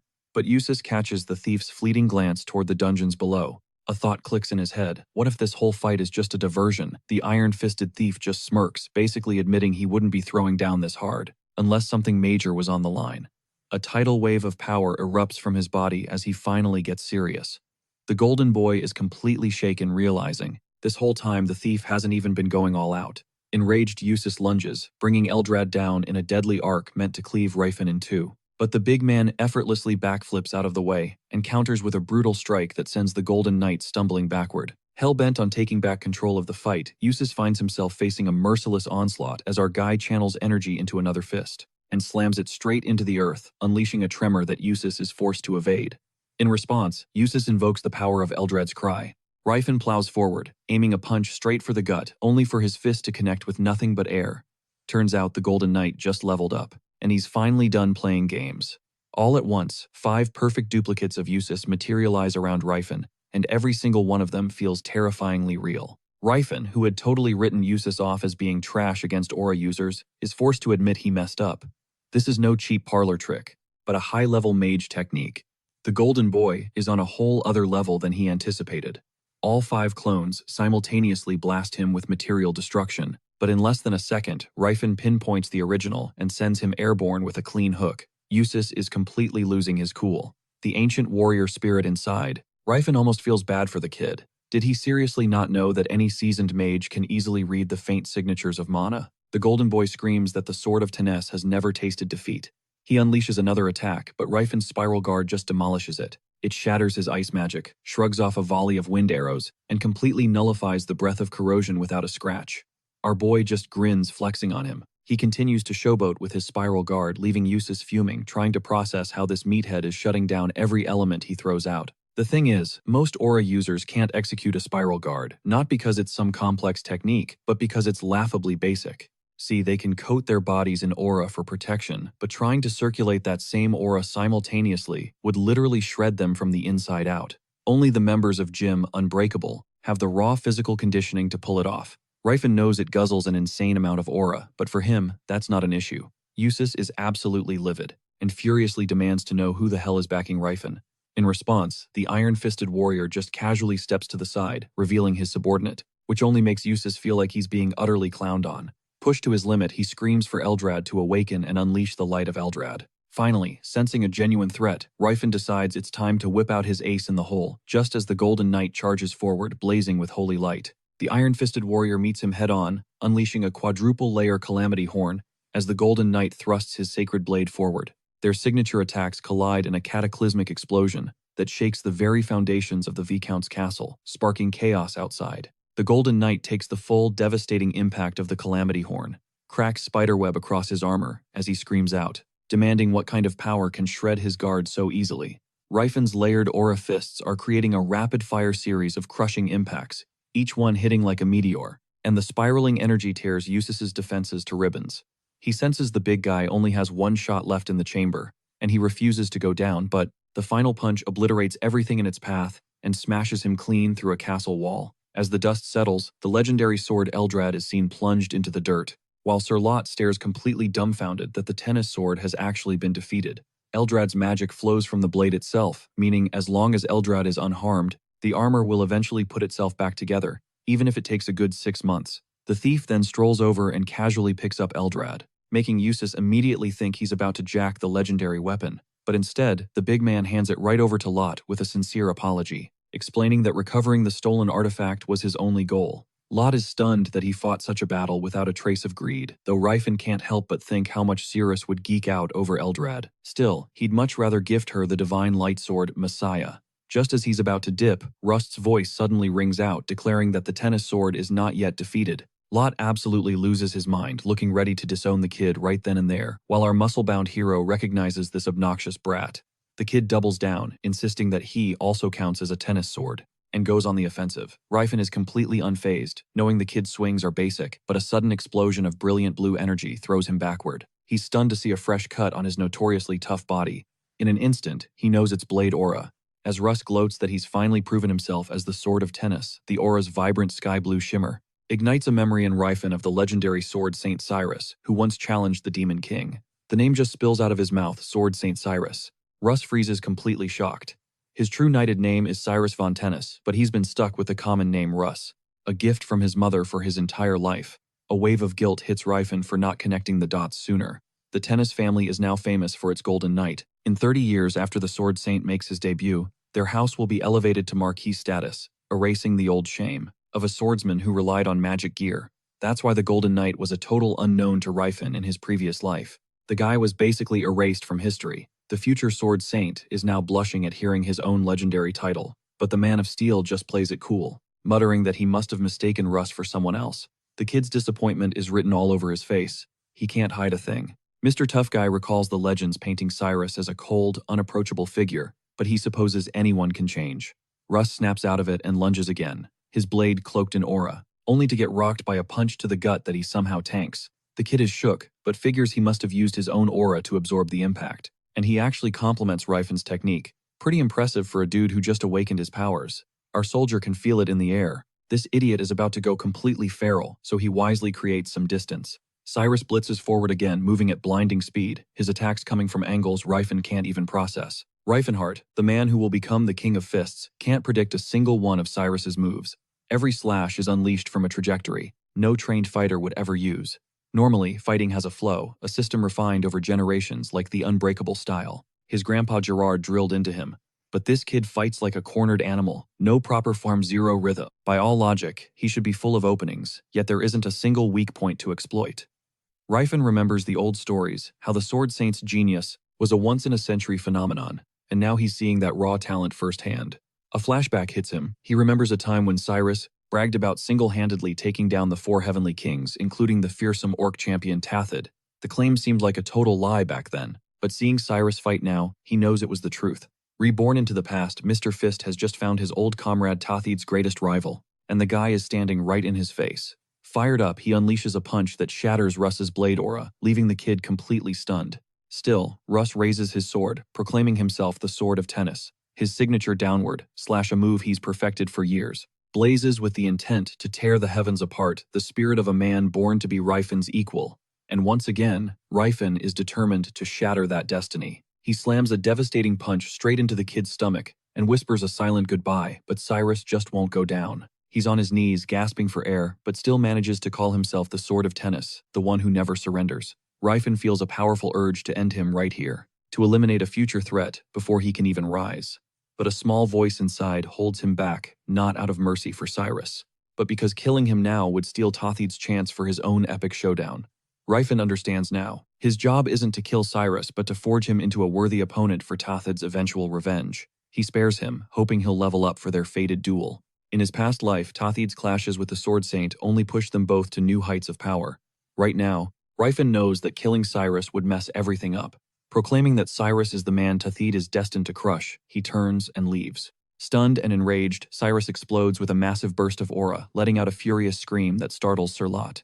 Just outside, Tilla runs up to Rifen, overwhelmed with relief. Their father Selan quips that they certainly had a one-of-a-kind adventure, all thanks to Rifen's antics. Pretty Boy chimes in that he knew his pilgrimage would have some drama, but he never expected to get thrown in a dungeon. Then he lays into Rifen for dragging Cirrus and Elf Girl into all this mess. Rifen immediately panics, asking if anyone laid a hand on her. But Cirrus just reports that the knights were actually total gentlemen. When they ask about the relic, Rifen just plays dumb, claiming his master ordered him to retrieve it, but he has no clue what it even is.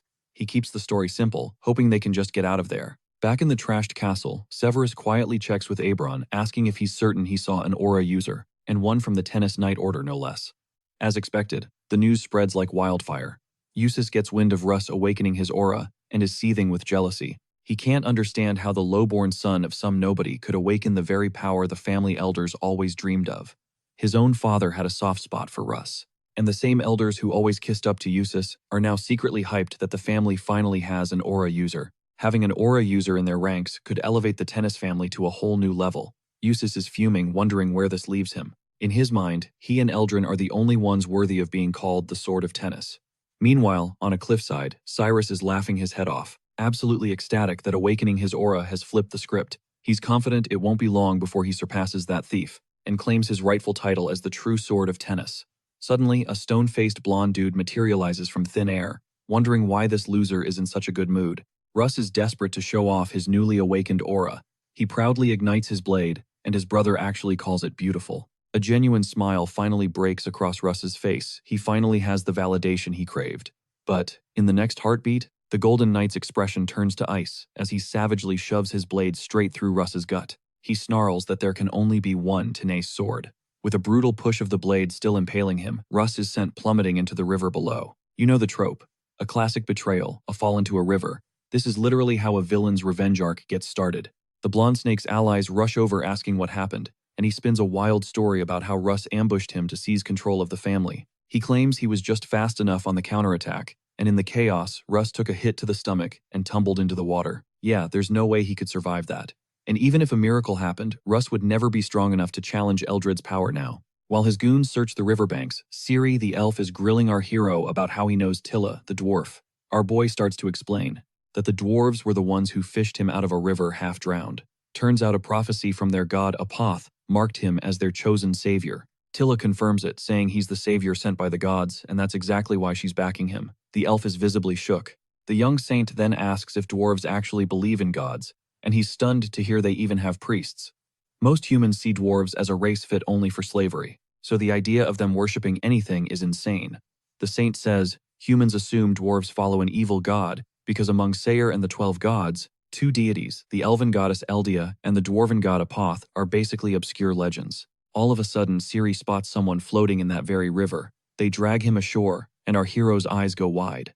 It's Russ. He's thinking, what are the odds? Is this a sequel to the prophecy? Later, when Russ finally wakes up, the crushing reality slams into him. He truly believed his brother Isusu would finally acknowledge him if he just got strong enough, but that psycho never intended to accept him at all. When he asks what happened, our hero lays it out plainly. They found him drifting downriver on the brink of death, so they pulled him out. He's in Vide Barony. A whole 3 days have passed since the incident. Back near Kilburn Castle, the group had planned to lie low at an inn and get a physician for Russ, but the situation was more dire. The young saint warned them that the wound was far too grave for a normal doctor. He needed a specialist. According to the saint, the only thing that kept Russ from bleeding out was the fact that he's an aura user. Russ can only express his immense gratitude for being alive. A light bulb goes off in our hero's head. Having the future sword saint owing him a life debt is a massive strategic win. Even if they become enemies down the line, he'd have a hard time trying to murder the guys who saved his life. Our boy offers him a bag of coins to get back on his feet and head home, but Russ reveals he can't go back. He's been framed as a traitor who attacked the heir. This makes everything click for our hero. The original timeline was supposed to go like this. Russ awakens his aura, then challenges his brother to an official duel to claim the successor title, exactly as he remembered from his past life.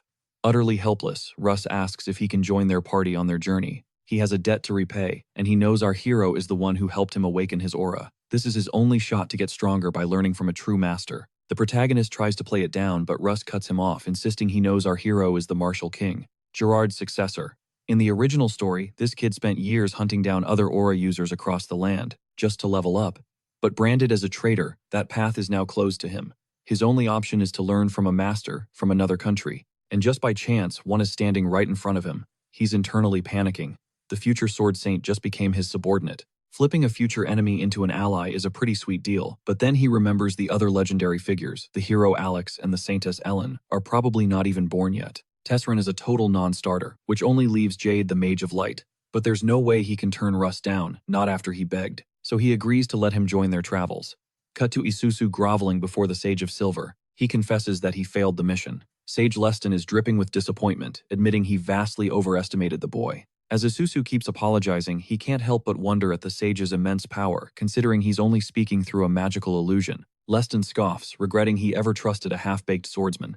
He figures this is why the Golden Knight was always stuck in the shadow of the Sword Saint. Later, Leston himself is summoned by Duke Ironad, who calls him out for misusing a divine symbol. The Duke is still impressed, though. No one in recorded history has ever awakened an aura at the age of 20. He acknowledges Leston's production abilities are insane and have been a massive help in keeping humanity safe.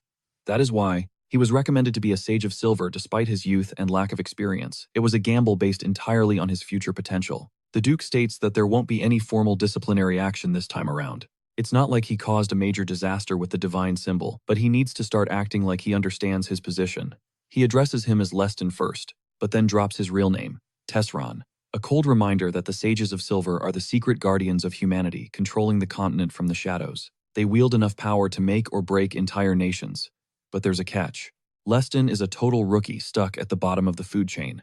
He barely scraped his way into the organization and has a mountain to climb. The Demon King, a being who once plunged the world into an age of darkness, has been reborn in this era, possessing a body forged from steel and the mind of a legendary archmage, the hero.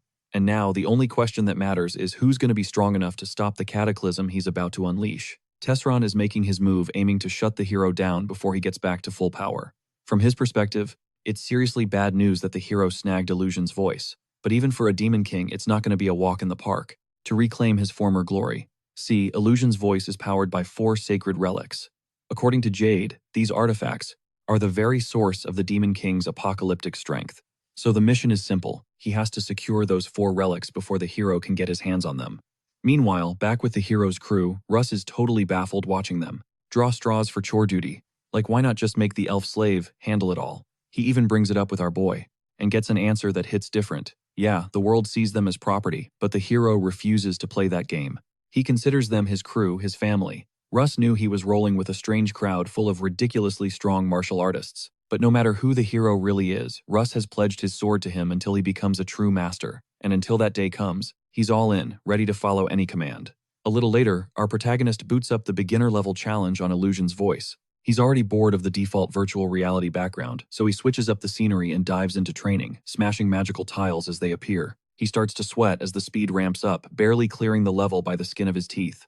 Illusion's voice is super effective for grinding, but it's loaded with so much bloatware like the artifact feature. Apparently this thing was some kind of educational tool back in the Silver Age. You can choose from all these random environments like casinos, schools, or parks, all complete with background music and virtual cheerleaders, hyping you up. Every stage you clear showers you with points, keeping you motivated while you level up. He can't help but wonder how much people in the Silver Age must have absolutely despised studying to create a system like this. Or maybe knowledge was just so common back then that it had no value. Either way, this tool should let the hero claw back a huge chunk of his magical power, even with Tesseron's mind. Before long, their journey brings them to the city of Trasan. This place is a massive military and trade hub, the crossroads for all northern commerce. The old man delivers, providing every piece of intel that the hero asked for. With this, he can finally dig into his host body's history, and it turns out at 16, the kid completely lost it. Some mysterious mental breakdown made him go berserk, claiming he was Tesseron, not Reifenhardt. This confirms it. The legendary Marshal King Tesseron has been reborn in this era. Tesseron and the hero, they're swapping bodies. Our protagonist's mind is blown. He never saw this twist coming. The records show that at 20 years old, he vanished from Delphi's Mage Tower and hasn't been seen since. He figures a simple merchant guild wouldn't have access to any deeper intel. In his previous life, Tesseron didn't become an official mage until his late 20s, and it had nothing to do with his talent. The higher-ups simply refused to let him leave the tower. So our boy is left wondering, how the hell did he get out? To uncover the truth, he decides he needs to track down a skilled bounty hunter from the Tau Ban trade union. The hero gathers the crew, announcing they're shipping out at dawn. He plans to reveal their true destination once they're on the move. Nearby, Silent and Russ are talking about how the hero seems so humble, always hiding his real strength, all while the hero himself stands just out of earshot, debating if it's right to drag the young saint and Russ all the way to Grand Forge. He makes his choice. It's time to tell them everything. But before he drops the location, he lays out his ultimate goal. He needs them to understand that elves, dwarves, and orcs are not property. His dream is to forge a new world. A world where every single one of these races is liberated from the chains of slavery. He drives the point home. They have their own minds, their own feelings. They are not mindless beasts. But his ambition goes even further. To make this dream a reality, he's willing to make the entire world his enemy. Silent is the first to speak. He's in. He admits the dream sounds insanely unrealistic, but he's always found it bizarre that these intelligent races are treated like cattle. Plus, a crew this talented is a once-in-a-lifetime find.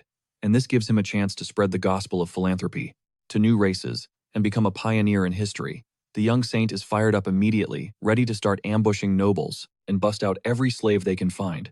Even knowing it's a massive crime, Russ is in too, simply to honor his oath. The hero stresses that what they just discussed stays between them. It's a secret that could get them all killed. Then he reveals their destination. They're heading for Grand Forge home, to a sacred temple of the dwarven god. Suddenly, they're swarmed. A tidal wave of monsters erupts from the shadows, and it becomes terrifyingly clear why no one has ever made it this far. You just know some ancient dwarf chose this spot for a reason. But before they can even think about it, phantom griffins dive out of the sky, claws out. Our boy yells at Russ to cover me, as he unleashes his illusion annihilation spell, a blast of energy designed to shred through the fakes and expose the one true threat. The crew is getting worn down, wondering how much more of this endless grind they can take. That's when the hero lays it all out for them. He explains that this nightmare journey would normally take 2 whole weeks, but they're taking a shortcut. They'll be there in a single day. The next day finds them plunging into the shortcut Diamond's ruins, while the elf can't shake the nagging question of who their leader truly is. A little later, the hero calls an audible, wanting to switch paths. He claims his master scouted this sketchy rejected route when he was younger. Every new claim he makes just deepens Ciri's suspicion. As they finally reach the Grand Forge, the hero walks up to a solid rock wall and slams his fist into it. Behind it, the legendary Temple of Alpoth is revealed, and the crew is just frozen, completely shook. This place shouldn't be real. The sheer history radiating from the stones is mind-blowing. The young saint gets nervous, asking if they were the ones who just broke the temple. He's worried if that's even okay. But our boy just smirks, reassuring him that he actually busted up a part of it in his past life too. He says it was no big deal back then, since a prophecy from Alpoth had already called it. But before they can process that, dwarves pour out of the temple, weapons raised, charging right at them. From the dwarves' perspective, this is a full-blown invasion, and the hero gets it instantly. The temple has been transformed so much, there's no way they'd recognize what's happening. The dwarves are absolutely losing their minds over these human intruders. Rust, ever the protector, is about to charge right back, but the hero throws out an arm, stopping him cold. He's not here to fight. He's here to talk. Looking a little awkward, he manages to announce that he's the savior they've been waiting for. The human man from Alpoth's oracle. He declares he's here to meet the great priest, Marshal sent by the Steelhammer tribe. And just like that, the dwarves switch from hostile to hospitable, presenting a warm welcome. The Grand Forge is a massive city, carved 30 meters beneath the Setterlard Mountains. This colossal city stretches 2 kilometers wide with ceilings soaring between 30 and 50 meters high. Inside this giant cave, a hot spring flows like a river, and the light and heat they radiate from geothermal stones embedded in the ceiling every 100 meters. As the dwarves geek out over the temple's insane geographical layout, the group is just floored by their master craftsmanship. The dwarves mention the Grand Forge was just some Silver Age ruin they spruced up on the inside. But our protagonist knows the truth. This was a thriving dwarven city, even back in the Silver Age. The proof is in the super low doorways. It means that during the Silver Age, dwarves were flourishing enough to build a city like this, a feat that would have been impossible if they were born to be slaves. The dwarven leader invites them to stay, and he brings them a feast for the night. When asked, he introduces the meals and casually mentions that this stuff is especially good for men. Right on cue, a female dwarf rushes in. She announces that the hero has been summoned to the central tower. There he is, welcomed by the man himself, Alpoth's great high priest, Marshal Poth Hammerline. Meanwhile, the sage Tesron drifts off and is plunged into a vision, a brutal clash between the original Demon King Rigenheart and Martial King Tesron. In the dream, the king is fighting desperately to free the otherworldly species from the Demon King's curse. The sage jolts awake, hit by a sudden heavy realization. He's been grinding non-stop for years. He awakened his aura at the young age of 20, even with his scrawny build. He immediately weaponized that power, strong-arming the elders at Delphi's Mage Tower to grant him the rights of a formal mage. After that, his entire life became a strategy, networking with future power players. He even clawed his way into the ranks of the Sage of Silver. Everything was going exactly as he'd engineered it. But now he faces a terrifying truth. His aura and 5-circle magic aren't going to cut it. Not against the Demon King. The guy is on a completely different level. That's because Tesron's original body was just built different, and right now he's probably out there hunting for his old subordinates and his lost magic. The sage knows he needs a squad of absolute units to even stand a chance. And speaking of legends, back in the Forge, our hero introduces himself to the priest. It gives the priest a weird sense of déjà vu, and he asks if they've met before. The hero says it might be hard to process, but they actually met 10 years in the future, a statement that leaves the priest totally flustered.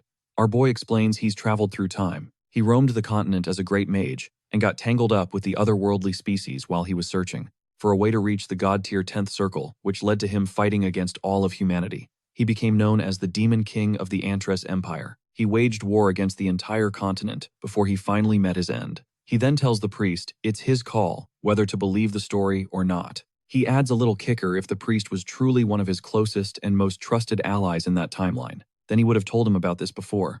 The priest decides to test him, asking for the color of his beard, to which Rifen answers that he doesn't have a beard, and that he's still running around with that same fake one in 30 years too. And it's the absolute truth. He's also in on the jaw-dropping secret of the beard. This thing was straight up blessed by the gods in the Dwarven realm, a world where a massive beard is the ultimate flex of manliness. You could be rocking a completely bald head, that's cool, but show up without a respectable beard, bro, you're considered a total